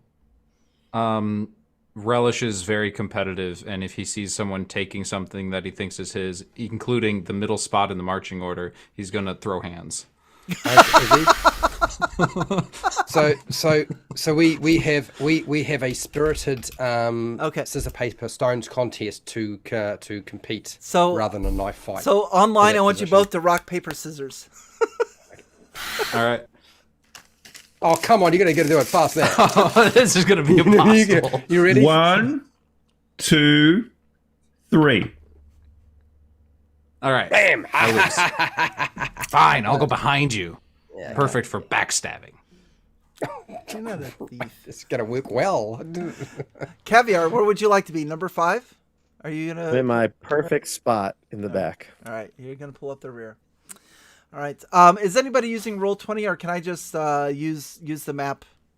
Just use the map. Nobody cares about Use the Roll map. 20. Okay, You very do good. you. You do you. All right, cool. Yeah. I didn't Like want I said, to. I'm an analog gamer. All right, I didn't want to spoil anybody's Roll20 enjoyment. So I am just going to reveal the whole damn thing and then just go from there, so you guys can look at it if you want. Cool. All right, welcome to Castle Mistamere, everyone. And I'm going to read from this book here, Dungeon Crawl. Here we go. You are at the entrance. The 20-foot wide doors open inward, and you see the remains of a bare 30 by 40-foot room. Empty doorways are in the middle of the east and the west walls. The doors are missing. A normal door is in the middle of the north wall. The room contains some trash and some rubble, but not enough to conceal a creature. So entering this room, there's a little bit of light coming in from outside. To your left and the right are open doorways that go into rooms. Directly in front of you to the north is a door. Well, I would have collected my sling. I just remembered, and my 10-foot pole that's probably lying around somewhere. Absolutely. And I want to rummage in that rummage. I want to rummage in that rubbish with my 10-foot pole. Okay. Rummage in my rubbish. Poke things I'm going to around. go to the north door at the far end of the room and just check that. Make sure that nobody's going to ambush us while we're searching. Okay. Yeah. With that north door, you guys just want to listen? Do you want to open it? Just listening. Okay. I'm an elf. All right. Yeah. Yeah. So I'm going to check the room for a slope. Okay. You detect no slopes, and you hear nothing. Never detect any slopes. I'm deaf. And the 10-foot pole also reveals nothing, just a bunch of rubbish. Well, Is the door locked? It is not. God damn it. how Let's about creep through the northern door. why don't we just jam that door and then look through the doorways that are already open? I have nothing to jam the door with. What Raspberry? What do you mean? I've got iron spikes. You just bang Wouldn't an that iron make spike them- in there. Wouldn't that make a lot of noise? Well, then let's just not bang it in there. Let's just shove it in there. You got It's to just- ease it in it's- there gently. That's what we got the oil for. You can just like lube it up and just put it in there real slow and gentle. As long as you can take it out again without making too much noise. Yeah. You were a dog. Oh, it's You a were a door. dog. Instead of All right. earmuffs, it's Bora dog. Just be gentle. So while he's doing that, Caviar is going to take out his cask of wine. Okay. It's and no pour time himself to be a dr- glass. It's no time to be drinking wine. This Hang is on, a what sort of wine is it? celebration. It's a nice Merlot. Oh, Oh, always love a good one. at mid-morning? Really? Is it morning? Why? I've lost track of the time. It's celebration. We're here. We're just having You've so made it. much fun. I have a Riesling. Just grab the Bargle and let's go. Grab the Bargle. I love it. Does anybody have any cheese? I've got some bread. I do. Oh, Very good. I This will. is hardtack. I Are will. we checking one of the open doors or not really? Yeah, I mean, I will let you guys know, except for the elf and the dwarf. Oh, and the halfling. We do have 3 demi-human, or whoever's got infravision. I don't think halflings have infravision. It's just dwarves and elves. I don't think so. Yeah. You will need to have at least 2 light sources amongst the 5 of you. Oh, I can't see. oh, that's fine. I will get out a torch, light it, and That give will it to explain somebody why in the you're front drinking line. that wine. And then I'll hand it Couldn't read to the somebody in label. the front line there. How's that sound? Very good.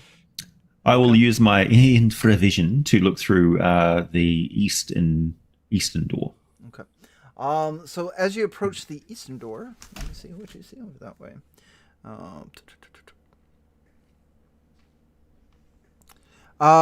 The east passageway, you see another 30-foot by 30-foot room.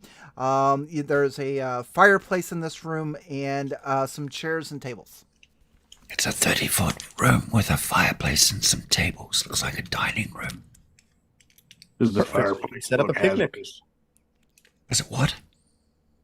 Okay, here's the idea. We'll load somebody. We'll just make sure in case of a mimic, we'll everybody put on your most all the clothing you've got, and wait for the furniture to start gagging, then attack that. What's a mimic? What is a mimic? It's like one of those French guys with white face. Nobody said I had to bring cologne or perfume. No, It's a Okay. violin. I have a natural woodland musk. Mm. Could we not just call for this Bargle? I mean, can we not just shout? Oh, good lord! He's in this place. If whoever the torch is holding, who's holding the torch, I'm just going to take the torch off them and walk into that bloody room. The 30th room. We're going to walk in there. There's nothing in there, guys. Let's just go in there. Do you wish to shout for Bargle? Nah, I'm not going to shout unless they let me. But I would like, we could just call him. We'll say, offer him goods of money.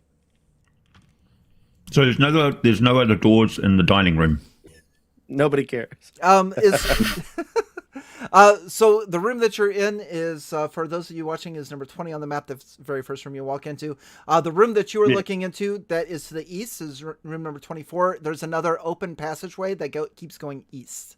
No doors, just open corridors or open doorways. Seems inefficient to put a fireplace in this room. An open corridor. I'm no architect, but that seems drafty. Yeah, so it'll go right into a 30-foot by 30-foot room. The fireplace will be along the north wall, and there is broken furniture around. This used to be a very elegant castle, and a lot of it is fell to ruins. Unless it's a fake fireplace, I'll go and investigate the fireplace. Okay. Thank God for that. All right. Chairs, tables, anybody else wish to look around for things? Of course I am. I have the torch. I'm in that room already. Okay. I'm gonna stay at the door and make sure nothing's following us in. Oh, that's a pretty Check good the idea. ceiling. Make sure nothing's above us. Okay. Yeah, very good. I'll sit down at one of the chairs at the table to finish my wine and relax because I've had a long day already. Caviar is still I alive with forgot. one hit point. Never worked a day in his life. I forgot about This is that. the most work I've had ever. Searching the chairs and tables, whoever was doing that, you're going to find an old pillow stuffed with feathers. On a table. Down? That's it? Just an old pillow. Previous owner might have had hemorrhoids. Who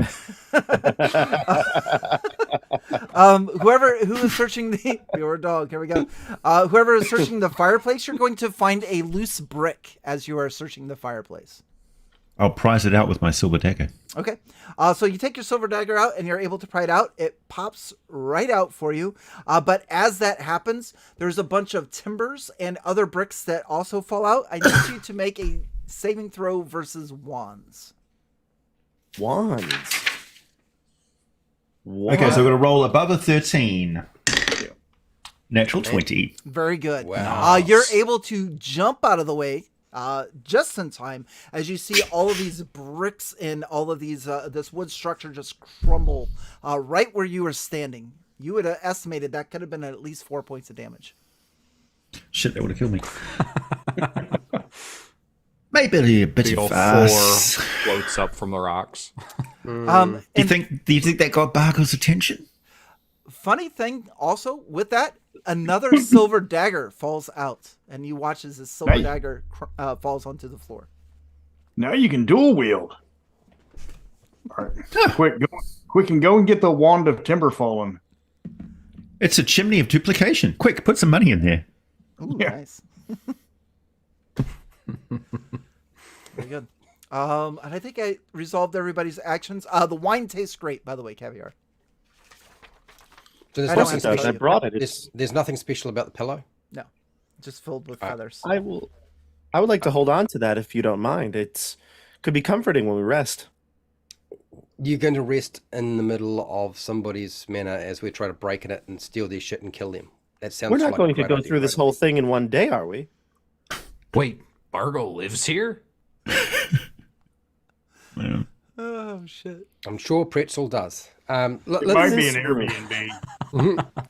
What's in this room? And I go to like the door frame of room 34. Okay. Everybody should just have a map. It's so easy. I can just turn to the page. Let's see. Yeah. What is this room? It's got a large 3 and 4 on the floor. Yeah, it does. I'll go. Actually, in that order. I'll follow Caviar just to make sure that he doesn't steal anything. You're messing up my marching order. So you come right into another 30-foot by 30-foot room. There is an open passageway, another doorway that is goes to the north, and this room is filled with boxes. Now there is it seems to be like an extremely longer box on the bottom, probably about 8 feet. We'll make it about 7 feet long, and then on top of that are like 2 or 3 other boxes that are probably maybe about 3 feet. No fireplace. I fireplace. disdain lack of symmetry. Yeah. Should you all search through these boxes? Yeah. Us? It Why might not be you? best. Is there a Well, wizard in them? Oh, good lord! I walk and after hearing this conversation from the other room into the room they're in and start searching through the boxes. Okay. Excellent. Pick up each one like it's a Christmas gift. Yeah. Right. They're about 3 feet. 3 feet by 3 foot, so 3 foot square. You're able to move them down. All of the square boxes that you go through. There's a bottle of wine in there. It says, I don't know, Mistamere 1375 or something. It's really good here. Chateau Libido. It's good here. Let me unscrew it real quick. Yeah. The bottom box that's about 8 foot long though. It's a little bit hard to get open. You're going to need some help for that one. Okay. We'll just I flip it need- over and come from the other end. I'll help. All You're right. gonna help? Yeah. Cool. Let's get it open. Okay. So the two of you are able to pry, and then you're able to you pop that the lid off of that, and then sitting up from this box is a zombie. Is it No a Bargle zombie? It is not a Bargle zombie. There's no surprise. Steppity step. But the two of you are within melee range. Let's roll initiative, and we're going to enter combat as the zombie is going to attack the two of you, or one of you. Shit. Well, at least I'm carrying 2 silver daggers. That's a 2.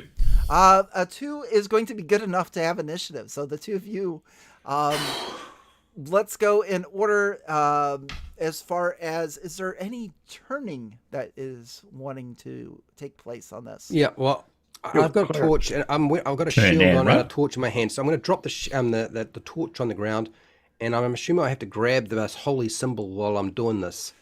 Correct? You didn't mount And it I on say- your codpiece? You can have it mounted to your shield. Thank you for that suggestion. I'll remember to mount it on my cod piece next time, so that it's pelvic thrust, readily son. available at any time. That way I can shoot my divine power from my groin.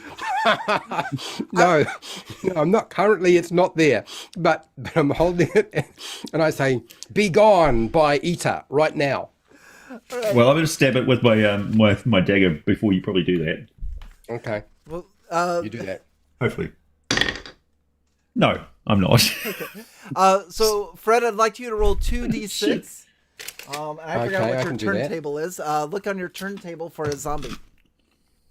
Turntable for a zombie. Could be a 9. Well, I rolled a 5.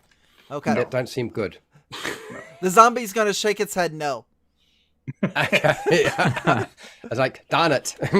All right. We have a zombie, people. Zombie. All right. Zombie. You know what? Hell with it. We'll just roll right into it. The other three of you, would you like to? You see this zombie like scratching its chin a little bit, and Yeah. it starts to stand up out of this box. Yep. Well, I'll hit it. All right. Do we do missile first or no? Yes. Sorry about that. Nope. Yeah, missile. Oh, okay.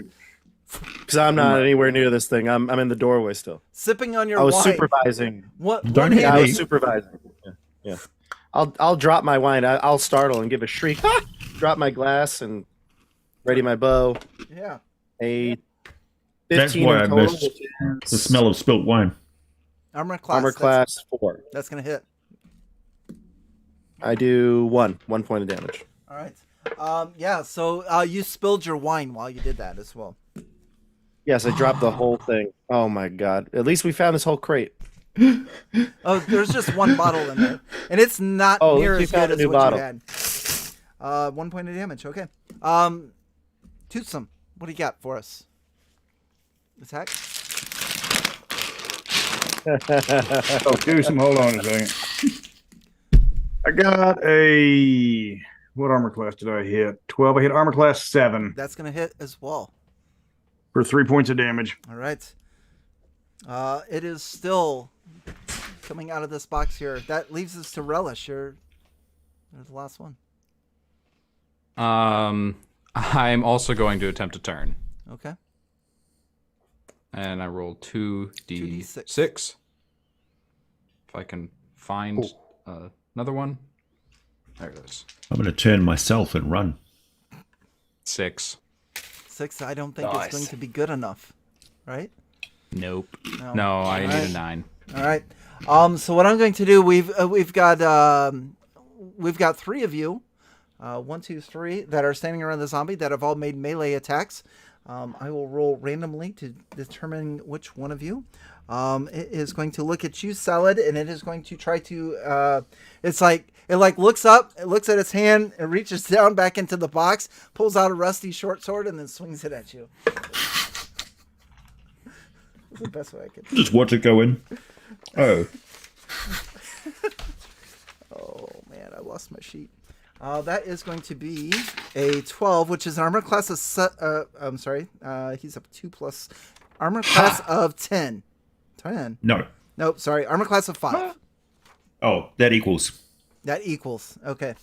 That is unfortunately going to be a hit for some damage. So we'll roll a d8, and that is going to be 2 points of damage from the sword. I'm still alive. No shit. Amazing. All right. Let's roll for initiative. Versus Texas. I have 1 hit point left. Just like Caviar. Yeah. We'll take the rest of the week off to get you healthy. Oh, what? You heal 1 hit point 6. a day. All right. You have the initiative. All right, I'm going to step this motherfucker in the face. Yes, that's 8. Hits armor class 8. Armor class 8 is just enough to hit. Yes. Okay. Dagger is I'm glad D4. zombies with bad AC translates between systems. Dagger is D6. Yeah. Daggers 5 D4. points of damage. D4, mate. D4. Are you sure? Yeah. Silver Yeah. dagger D. Oh, okay. I read that wrong. 1 point of damage. I rolled an 11 plus 1 is a 12, so that's AC 7. See, 7's gonna hit. Also, I think Caviar. Yeah, Caviar. Roll yours as well. I'll add that. He's got plenty of hit points. Don't you guys worry. A 7 plus 1 is 8. Armor class 4. Armor class 4 is gonna hit. Roll yours as well. So that's gonna be 8 points from some 5 damage. and 5, and that is going to finish that zombie off. Hey! Chop him up for spell components and search the box. All right. The box is actually empty. The short sword that it was wielding is rusted and of no use. Salad is going to need a tetanus shot. And that will take us out of combat. There is nothing else in here. So going through all of those boxes, you found 1 zombie and 1 bottle of wine. And is the bottle of wine intact? Figures. Got attacked by a feral cat yesterday. Rusty sword today. Right. Well, I say we unstopper that bottle of wine and have a bit of a share round and a bit of a drinky before we move on. Yeah, because this may be your last. I'm drink already together. opening the bottle. Yeah. All right. Okay. All right. Okay. I'm standing in line for my swig. So do we want to go and have like a week's rest and then come back, or are we going to keep going? Just curious. Just you know, how do you feel? And how do you feel in there, Salad? I mean, you know, don't know. Well, I personally, I would like to go home. Got to go back and find an actual cleric. Oh, thanks a lot. I was led to believe that I was with a doughy band of warriors, I'm doughy. but apparently we're just sacking the place and thieving it. So, I mean, why don't you hang out at the back with Caviar, because that's the safest place to be, and we'll continue on. And I feel great. I do like some toe touches exercises. I don't get all the way down. Yeah. But Halfling that gets well, on his toes. I do have this flask of Riesling, and we have the Mistamere. All right. Yeah. Okay. take all a right. swig. Well, yeah. So I would like to move my position to position number 2 behind Toothsome, Okay. since he's in the front. Yep. Relish, you're going to move to 3. For the pain. Yep. Yep. Salad and Caviar, 4 and 5. I'll say to Salad, I'll say, it might be safer back here, and I'll go to the 4 spot. Okay. It's good because I can watch behind us anyway without a torch. Now, yeah, if Was I supposed to be looking behind us? Yes. Oh, you should have told me that. Oh, I've got to remember. Obviously, the gods have perforated my stomach to protect us. I've been focused forward. Okay, good to know. I need to roll my wandering monsters. Honestly, So I would like to. it's not even that bad of a wound. It's just put a hole in my armor. Yeah. So I would, before I pick up my torch that may have gone out and need to relight on the ground, I would like to position my holy symbol where suggested on my shield or on my codpiece. We'll If put it's it on going your to be- shield. Is fine. Okay, all right.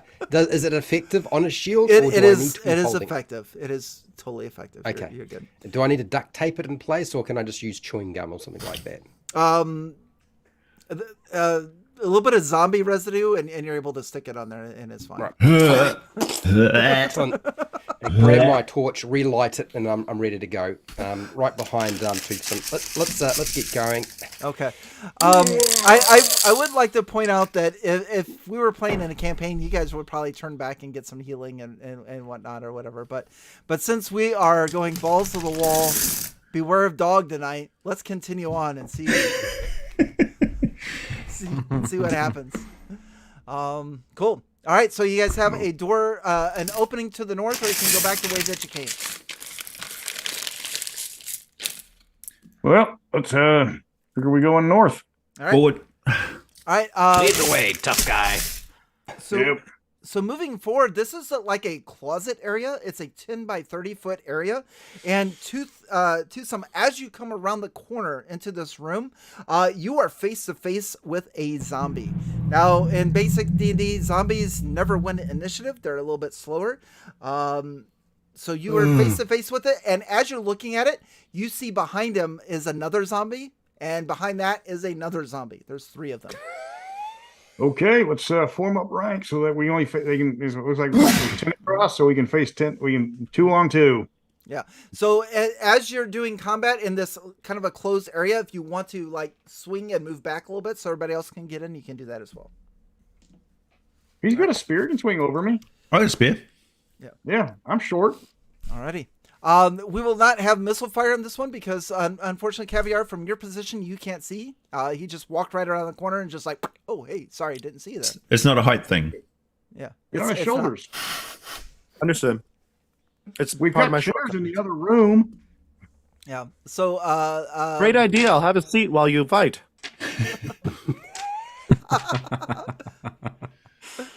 So roll to hit. Twosome, you're in the lead. I want this one's between you and the zombie in the first round.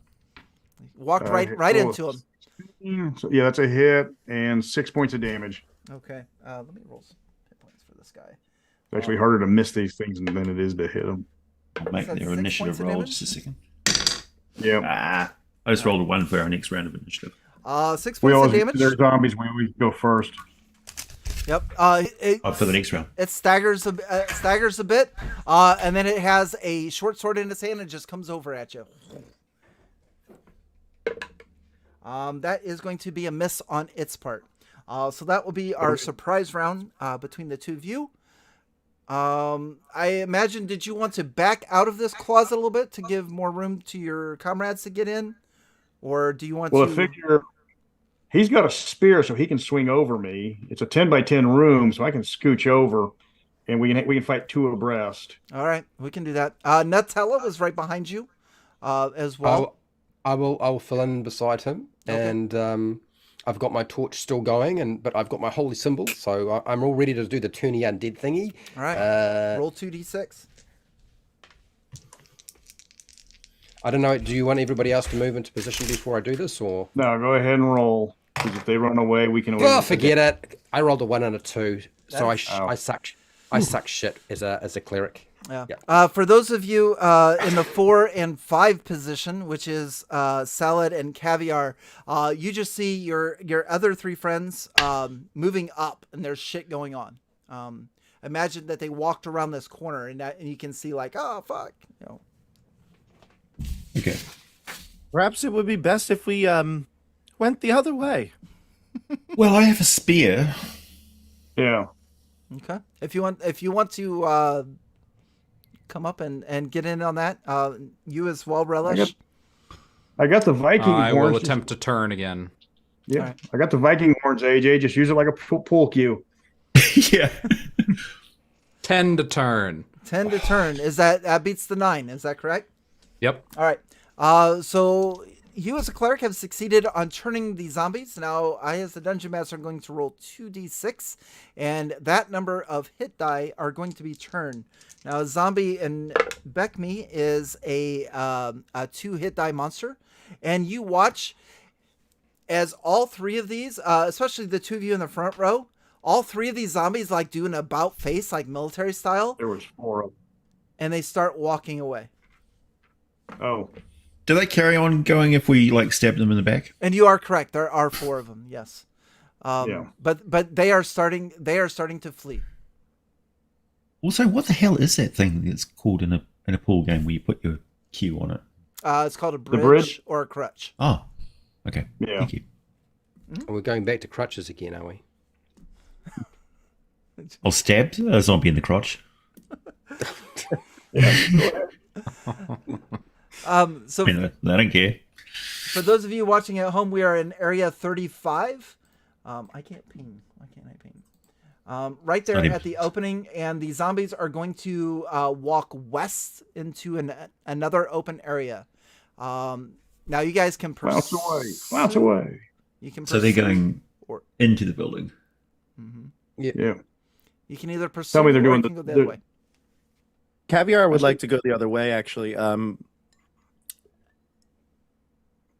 to 24. Can I get through there? Is there, when the wall fell through, is that open now? The fire.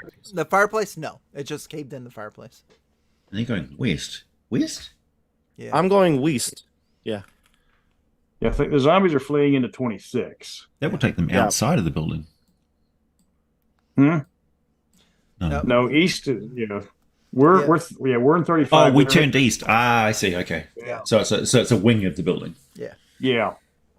Yep. Yeah. You're as far east as you can go. Right. Are you all heading towards those zombies, or the ones that are running away? Yeah. So they're running Oh, away. fine. You guys can either follow them or you can wait it out somewhere else. It's up to you. Don't we I have don't to think fight the one Relish that is was just left? following the Or no? crowd, surprised that the turn succeeded. I don't think Bargle will be in that building, in that area. I rolled. Did we turn 3 of them or 4 of them? You turned all 4 of them. I actually rolled an Oh, okay. 11, which was pretty impressive. We don't Well, need to nice. pursue them, do we? So let's kind of pursue them. Okay, so we're going It's not like somewhere they're else. going very fast. All right, pursue. Then go marching order forward. Yep. Okay. All right. That was going to take us into area 26.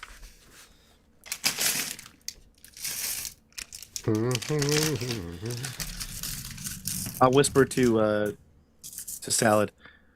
Do you think this is a good idea to follow the creatures? No, I don't think it's a good idea at all. I think we're going in the wrong direction. We should be going I think to you the should center of say the- something to I did. They didn't listen. Toothy Biscuit. I think you should take command.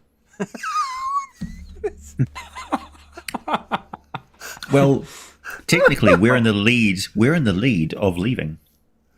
Not a bad idea. I don't know how long a turn would last. I'm imagining you guys are going to just fight him in this room instead. I don't know what to do anymore. I have a question there. Yeah. Salad, are you eating nuts? I'm eating pebbles. Oh, Nutella. Oh, okay. Just checking, because I just like to remind you that eating nuts is just not allowed as part of my religion. They're sacred.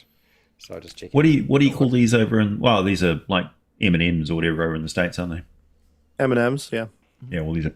We don't have. Well, we've got M&Ms, but these are pebbles. The original melt in your hand chocolate. Oh, okay. Yeah, I kind of got kicked out of a bar for mixing M&Ms, Reese's Pieces, and Skittles for a viewing of Game of Thrones. It was dark; they couldn't tell the difference. What is going on? I don't know. Are we playing Dungeons and Dragons? Are we following the zombies, or are we going? I in? think you're Dungeons following. and Dragons Oh, we're following it. Okay, let's follow the zombies. in the purest form. We're talking about snacks. So two things are going to happen. I'm going to tell you what the room looks like, and then I'm going to give you a round of combat, and then we'll roll for initiative on the zombies. Because if you're going to follow them in, they're going to be like, "Oh fuck it, we'll just they're not going to be turned." All right. Every classic adventure is built around the point where you just crashed from sugar overindulgence. This is actually going to be a bedroom. It says the same as 20. Looks like it was once a fine bedroom, but there's like a bed with a canopy, flush chairs, tables, rugs, things of that nature. But now they're all. Did you say tethered. flesh chairs? That's what I heard. Plush. We stumbled into Morkborg. That's why the zombies are coming in here. They got flesh chairs. It's a zombie chair. It's a zombie chair. It's a flesh golem chair. It's a flesh golem mimic chair. They're just dead mimics. That's all. Yeah. So this is like decorated bedroom furniture stuff, and missile fire. Please shoot 4 zombies. One of them's hurt. 3 of them are not. Oh, that's right. I've got a short bow now. Oh Yeah. fuck. Hell yeah. So Yay! 19. Armor class 3. boom. Hit 6 hit. damage. Oh my god. All right. These blue dice were the way to go. Are you aiming at the one I- that's wounded or the other ones? Oh yeah, I definitely hit the wounded one. Okay. Caviar, you take that one out. There's 3 left. AJ, what do you got damage wise? That's short bow's d6. Yep. That's 5. All right, right in the back of this other zombie. So you just hear, "Bleh." Goblins make wicked bows. Yeah, melee combat. All right, let's swing him. Yep. The 3 of you, go ahead and move in and Swinny! attack. All right, swinging away. I feel like if we turn them again, we're just going to wind up chasing them as they run away. Yeah, Oh, this 19 is swinging plus time. 1. That or That's an easy hit, and then a 7 damage. Nice. All right, 7 damage. That's going to kill the one that has the arrow in the back. So that's 2 of them gone. What does Nutella get? No, I rolled a 3. All right. Yeah. And what about I hit AC 5. AC I 5 hit hits. AC 5 and deal 4 damage. All right, that one's still alive. So we've got 2 zombies left. AJ, let's roll for initiative between you and I. It's a 5. I have a 2. You guys This get dice another is very round. consistent. Melee or missile fire, please. As a 2. All right, that's I knew it a miss. wouldn't last. Caviar. 06. Miss. Melee combat. 3 of you. Oh, get I him. got a 19. That's a 19 hit. is a nice big smacko 15 wacko. plus 1, 16. Hit. That'll hit. And Give me your another damage. 7 for damage. So I do 6 Brazil nut damage. All right, Brazil nut damage takes this zombie to the ground. It's dead. There's one left. Extra 8 plutonium. damage from me. And 8 from me. 8 from holy shit. All right, that one's Well, barely 7 seen. plus 1. And what about relish? Relish misses. All right. One zombie. Yes, Wayne. Sorry. Chat. Yeah. Oh yeah, yeah. No, There's- no, I was like, who's Wayne? Who's Wayne? There's still one zombie left. There's 3 of you that are melee combat, and it is going to choose 1, 2, 3. It is going to attack Twosome Biscuit, and that actually is going to be a armor class 0. Oh. Come on, bring it. 1 point of damage. Oh, right in the appendix. It like had to I switch. thought you had that removed. He hit my tobacco pouch. I'm going down. It had like it had its sword in one arm, and then it got stabbed in that arm, so I had to switch to the other one, and it's not as proficient with its left arm as it was the right. You got me in my 4th kidney. AJ, let's roll for Dwarves are weird. AJ, give me an initiative roll if you would. That's a 1. All right. It's going to attack you again. There, Twosome. Come on, come on, That's come going to be on. a 5. It's going to miss. Missile fire. Light it up. No, it's a 10. Armor class 10 is going to miss. 10 might hit. I'm going to hit with a 20 in total. That's armor class 0, right? Or Yep, that's going to hit. And roll me some damage, please. 2. It kills it. 4 zombies are dead. You guys Nice. are tearing through this. Gosh, I can't believe it. I get a lot of kills as a halfling sniper. The one Sure do. It's not hard to kill something with its AC 8. Yeah. That's why you Yeah, have to true, roll true. those prerequisites ability scores to be a halfling, because Yeah. halflings are awesome. So that is going to do it. You are now in a bedroom, number 26 on the map. There is an open corridor that is to the east and an open corridor to the west. Well, I would like to search the bed. All right. Of course. As you start searching through the bed,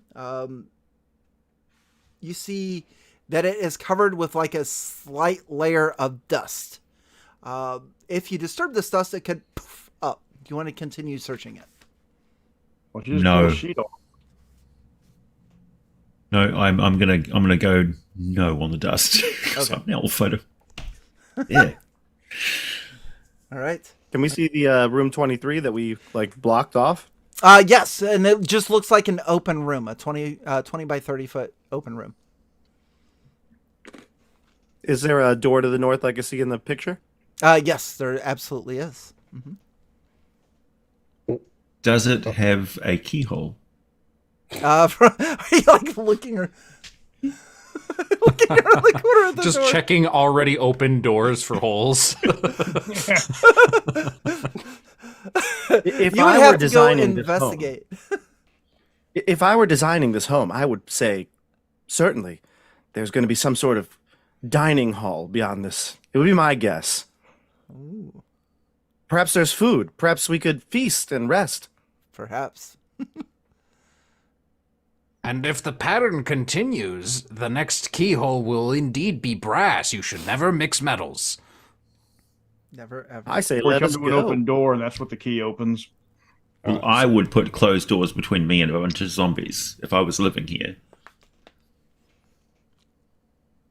So are we going through the open door or closed door? This is the open door. All right, you guys are in 26. There's no doors in 26. Are we going into 23 and then? We're going to 23. Okay. Let's go to an 23 open, and then open north. door. Yeah. So Wait, but before we do, give me a second. And there's a door. Is there a door between 26 and 35? 26 and 35? No, it's just an open passageway. Open. Okay, never mind. Yeah. I brought these in case we wanted to keep a door shut, and I'll open like a small sack filled with basically 12 rail spikes and a hammer for pounding them in. Nice. Probably far enough away from Bargle for not to make too much noise. Oh, we're so fucking far away from Bargle. We're right next to the front door. I was like studying up level 2 and 3 of the dungeon. Now I'm just like, whatever. I have this amazing knack of like figuring out where we are until we're about 4 rooms into a dungeon, and then I just completely lose track. Yeah. So once everybody's left the room, I would like to pour oil on the bed where the dust is. Okay. And then light it with my torch, and then move back. You're gonna burn the whole dungeon down. You light it, and you hear it go. I like fire. And you see this cloud of dust. It's a good thing you said you'd move back, because you would have had to make a saving throw of some type. You just see this cloud of dust just engulf everything. And it's just tenderly, crackly, smooth sounding of a bed fireplace. Okay. Take that, Bargle. You have nowhere to sleep now. That was actually the good bed. No! All right. Okay, 26 is on fire. It starts to catch a few other things. All right, let's get out of here. Let's get out of here. Pick a door. 23 is a hallway. You can keep going west, or you can go north through the door, or you can go back into the fire that's in 26. I say we go north. We must progress. We got to find Bargle. Are we like in the center of the building now? Yes. Smack dab in the middle, yes. Okay. So we keep going straight through? Yeah, let's do that. Yeah. Because there's a fire behind us. Bypassing the door and going straight to the east, right? Or west. Where's the door? There's a door to the north, or you can To the keep north. going west. There's an open corridor to the west. West. West? Yeah, all right, go west. West? Show of hands. West? Yes, west. All right, Let's 3 go west. 3 west. West. All right. West. Marching order is still the same, correct? We've got Yep. two some biscuits, and then Nutella, and then relish. I do believe we're going generally left. Okay. Yeah. Right.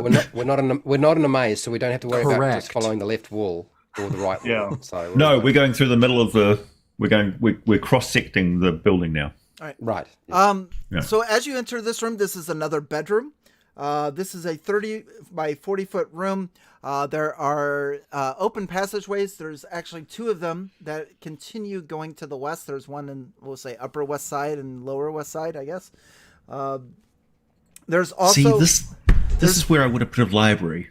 Makes no sense whatsoever. This is also a bedroom, very similar to the one that's on fire, and you can look over your shoulder and see the soft glow of flames. But in this one, I need the first 2 people that entered the room, which is going to be Toothsome Biscuit and Nutella. I need you to both make a saving throw versus spells, because the bed in this room looks extremely comfortable. I got a 15, which is exactly what I need. There you You go. mean like magically enticingly comfortable? Yes. Uh-oh. Yeah, I got a 13. Does that succeed? It doesn't sound Well, I successful. don't know. I have a. Was it a spell Versus magic spells. Saving throw versus spells? spells. It's 15 for me. I got a 13, so that I think it's a fail. That is a fail.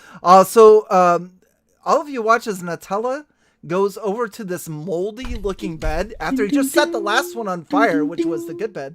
And he kind of like pulls the covers up, gets himself comfortable. That feather pillow that you found, you take that, cushion it up, and you fall asleep on the bed. Oh, while we're at it, I'll sit down with some wine. Have a break. Finally, everyone's listening to me. That's as good a spot as any, I suppose. I'll sit down as well. Okay. I'll snuggle right up to Fred. Let me roll for one. Alish is looking fearfully at Mr. Biscuit. I'm gonna look for a I'm gonna go look for a bowl of warm water. All right.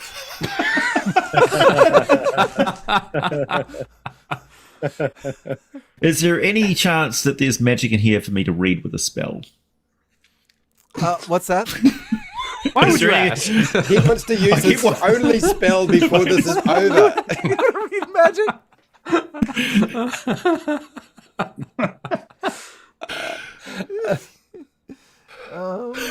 Yeah. I mean, it made perfect sense to have the spell back in town. Yeah. You guys wait for 30 minutes, and Nutella's still sleeping. I don't think he's getting up. How long have I been sleeping? Pretty You've been extreme. sleeping 30 minutes as well. You gotta every 10 minutes you kind of like open an eye, take a sip of wine. It's very relaxing. Dungeon. That's it. Nutella.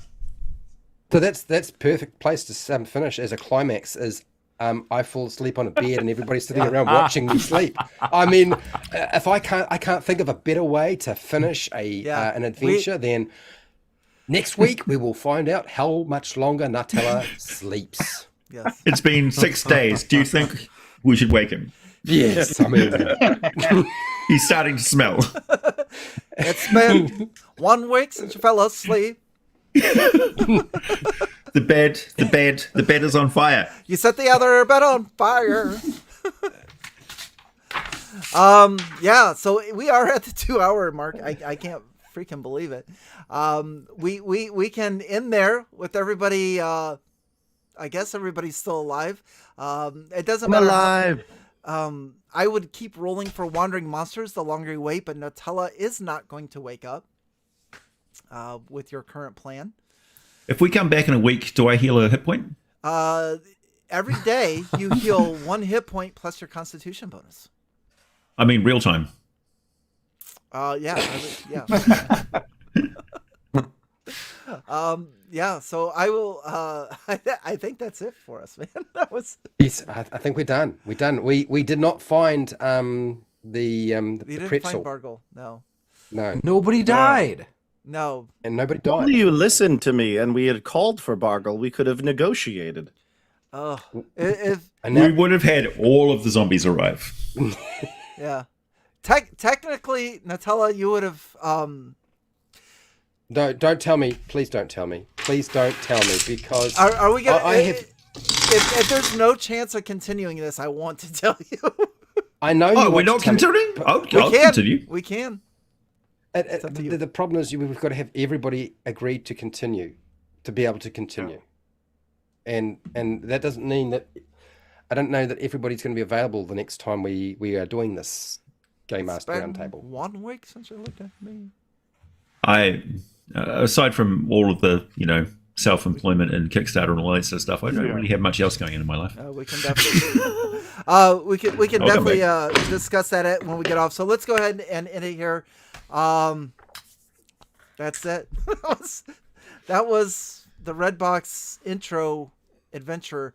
I want to say that I did study and plan for 3 dungeon levels and overwhelmed myself. And just like today's Dungeons and Dragons, whatever you prepare for, if you prepare for 6 hours, you're only going to get an hour into it. It's just the way that it happens. Dude, there's no way you're doing a 3-level dungeon in No. 2 hours. No, not at all.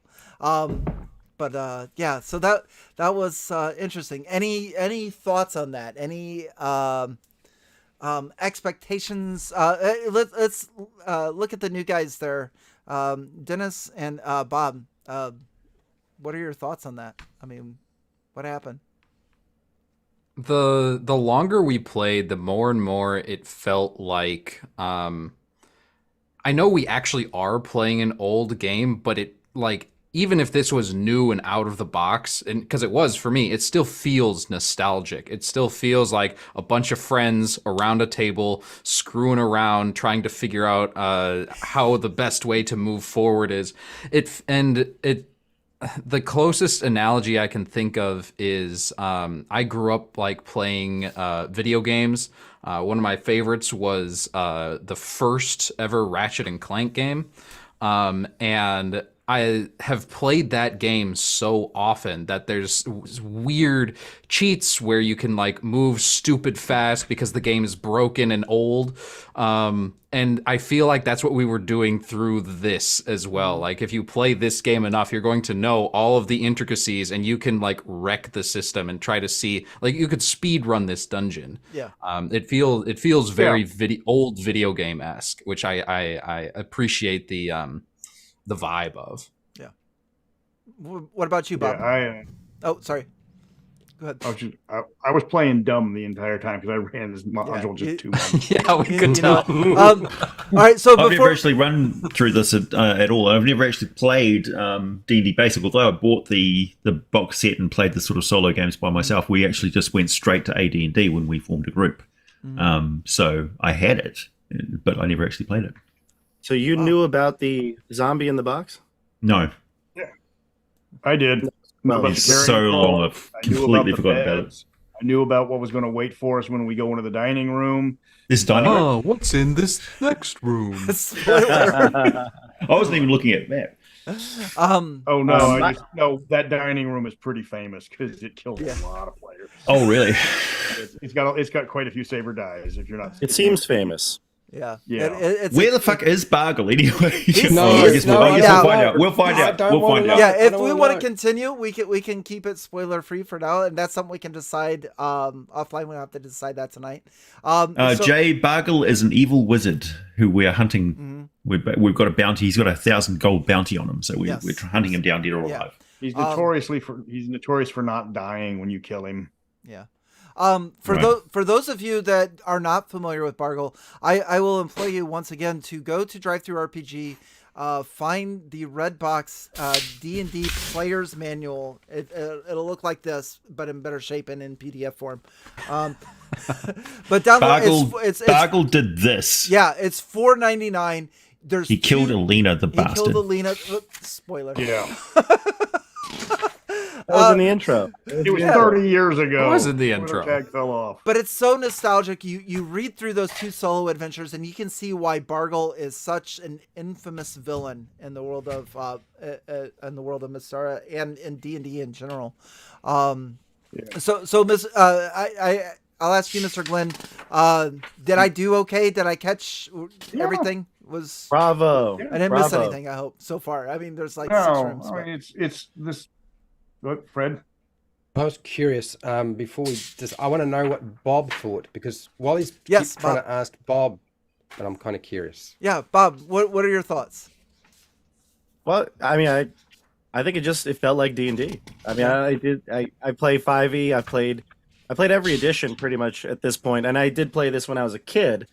It did feel the same. I mean, that nostalgia, like Dennis was talking about, but it just felt like D&D. You know, It felt good. And once we were getting into the roles and everything, I kind of knew how to do what to do on a turn. It all kind of felt normal.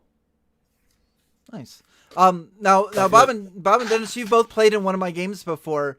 Would you say this is a vast difference compared to the last game that you played in with me? This one's simpler. The actual adventure itself was simpler. Take aside everything with rules. Mm-hmm. You know, this was just a simpler, more straightforward adventure. The one we played when your playtest was I felt like there was more like espionage, more to it, puzzles, traps. Gotcha. So just a different game altogether. But I mean, once you start rolling dice, I mean, we're basically just rolling a d20. I'm adding 2. I don't know about you. It's so easy to do the math, you know. Yeah. What are your thoughts, Fred? This is your first time. Well, yeah, I'm 51. I've never played basic D&D because I couldn't get hold of it when I was younger. Not to mention, I thought Dungeons and Dragons was a load of garbage when they first put it in front of me. So I actually played a D&D second edition, but not really because I didn't really know how to play it when I got it. Yeah. Honestly, it just seemed like Dungeons and Dragons to me. The only difference is that we are trying to figure out where the hell to go, and we've kind of got like two heads in our party right now. So there's so that's quite funny, which is kind of standard. That happens in my own group when I'm running game mastering. Like, oh, where do we go? Oh no, we go left. No, go right. And I go, okay. I was trying to sow the chaos. I was like, Sally, really. So, and I mean, Seiko is not bad. It's just you have a little chart in front of you all the time, and you just like, I rolled this, and it hits that. That's nobody does the math. Yeah. So with knowing that in basic D&D that if you reach 0 hit points you die, as opposed to making death saving throws, was there in this experience tonight, as opposed to like playing like a 5th edition game, was there a little bit more? Did you feel like things were a little bit more dangerous? Oh yeah. Any combat that you go down, like even those kobolds, that a couple of lucky hits and you're down, you're dead. Yeah. So every combat is more exciting that way, and you that are a kobold- lot more cautious. Like my character moving to the back and saying, "I want to go home." That makes sense because his arm is all ripped up. He's like, "I can get stabbed and die." We had no healing. Yeah. Yeah. I did not want to go near those kobolds. And when I hid, I was like, should I shoot? I was like, I'm going to wait a whole turn. Let's see if they do something. Honestly, I honestly didn't think we were going to do as well as we did against those kobolds. I honestly thought they would have somebody dead by now, and it didn't happen. And it's not like we rolled really well, because we rolled really bad quite a lot of the time. So, Mind you, I had the first experience like when 5th edition first came out and we first were playing the playtest, D&D Next. There was a bunch of 3.5 players, and they went into a fight with a big bunch of kobolds, and because of the superior numbers of the kobolds, they whittled them down, those player characters, real fast. And they're like, shit! And I was just like, welcome to bounded accuracy. They can hit you and damage you. So that was, And then, that fight got broken up by some giants throwing boulders, big story. But, they almost got killed by some kobolds, and they were like, this is a different kettle of fish. I'm like, it's right back to what basic felt like. So, it was good. From my point of view, 2 things. First off is I rolled for the hit points for the carrion crawler, and I rolled abnormally low because they're actually a 3-hit die monster, so I get to roll the 8-sided die 3 times, and I ended up with like +1, and I ended up giving it like it was extremely low hit points. And then the kobolds, it actually says in the book that the best case scenario is to do exactly what you all did as a party. So congratulations to the 5 of you, because by going around and drawing the fire and the attention of the kobolds and then busting through the door, that's exactly the best case scenario for doing that. Who would have guessed? Who would have guessed that 5 game masters playing characters might figure that one out? Well, I mean, we almost caught them, set them on fire from above. That would have been awesome. Fire from the sky. Mr. Welch, for comparison, how many? What's the usual results? You've ran this adventure a few times. What's the usual results with the carrion crawler and the kobolds? What usually happens? The usual thing is somebody casts sleep on the kobolds and ends that one really, really quick. The carrion crawler knocks down 1 or 2, but it doesn't actually do damage. It paralyzes. So they'll bring it down, but it puts the fear of, the immortals in them.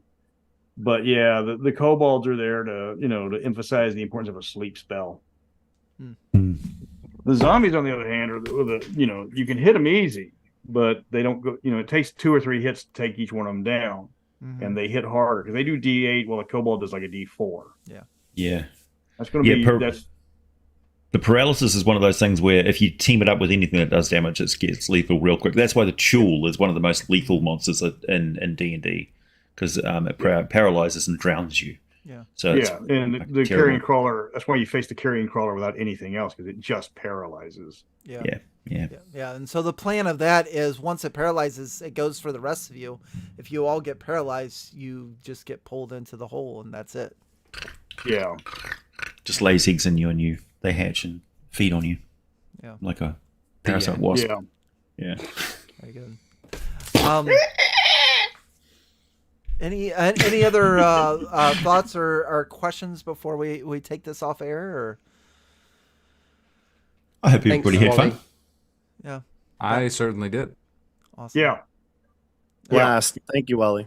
Yeah, you bet. No, thank you to everybody else. I appreciate you guys hanging out and doing this with me. This was a fun trip down memory lane for me.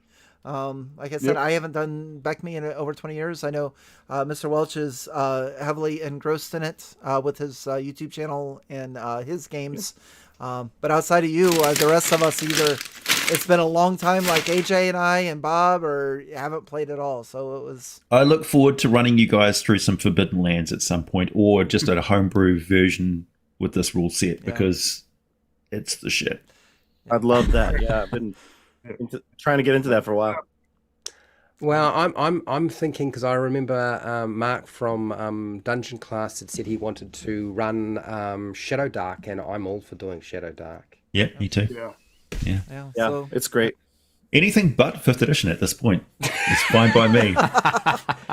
Or if it's going to be 5th edition, it's going to be heavily modified. My group's modified the snot out of it. It doesn't look like 5e anymore. Yeah. The public access 5th edition only. I might actually go through that document and make a note of all of the monsters which are now public domain. Please do, because then I'll make videos on those. Okay. Yeah. Let me go let the dog out real quick. That shit's my forte. There you go. There you go. Oh, you have? He's gone. Because I know the Mind Flayer is on page 96. They left Mind Flayer in there. Elithid, no, probably not. But we might even have Beholder. Who knows? Because they really didn't check before they threw it in. Because they were panicking at the time, I think. They just threw it into public domain. Yeah, definitely a different landscape as it was 6 months ago. It's very interesting to see so many things developed. And I mean, a few of you here, I know Fred's been working on a system. Dennis has got one that's up for play testing already. You know, it's need to get mine finished. But it's hard. Perfection takes a while. Yeah. So. Yeah. I'm just sort of like, I've got a couple of RPGs in the wings, like good concepts for RPGs, but I'm just sort of sitting on them until the smoke clears, because there's just so much going on. Like, I'm reading all of the Free League stuff, and there's all these other games coming out. Vagabond with Taran Pounds is coming out, and all that sort of stuff. So yeah, I'm just sort of learning. You got to avoid the glut of 3.0, where it's just too much and it's going to drown out. Yeah, or just because like I'm learning so much from other people making games and stuff, because I've never actually written a whole RPG. I've adapted Warhammer 40k to 4th edition, but that was crazy. Wow.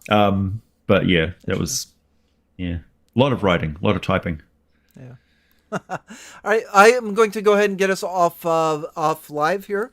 I just want to address chat. A lot of these are from your channels, so thank you everyone for following. The YouTube channels that you follow. Thanks for following to watch us. Dungeon crawl 1, 2, 3, 4, 5, 6, 7 rooms. It was a lot of fun. Really enjoyed it, and good times. If you're watching this in the future, be sure to leave a comment and let us know if this is something you want to see more of in the future. But once again, thank you to my friends here. We got Fred, AJ, Dennis, Mr. Welch, and Bob for joining me. This was the BECMI Castle Mistamere, and we got through a little bit of it, and maybe we'll do some more. Who knows?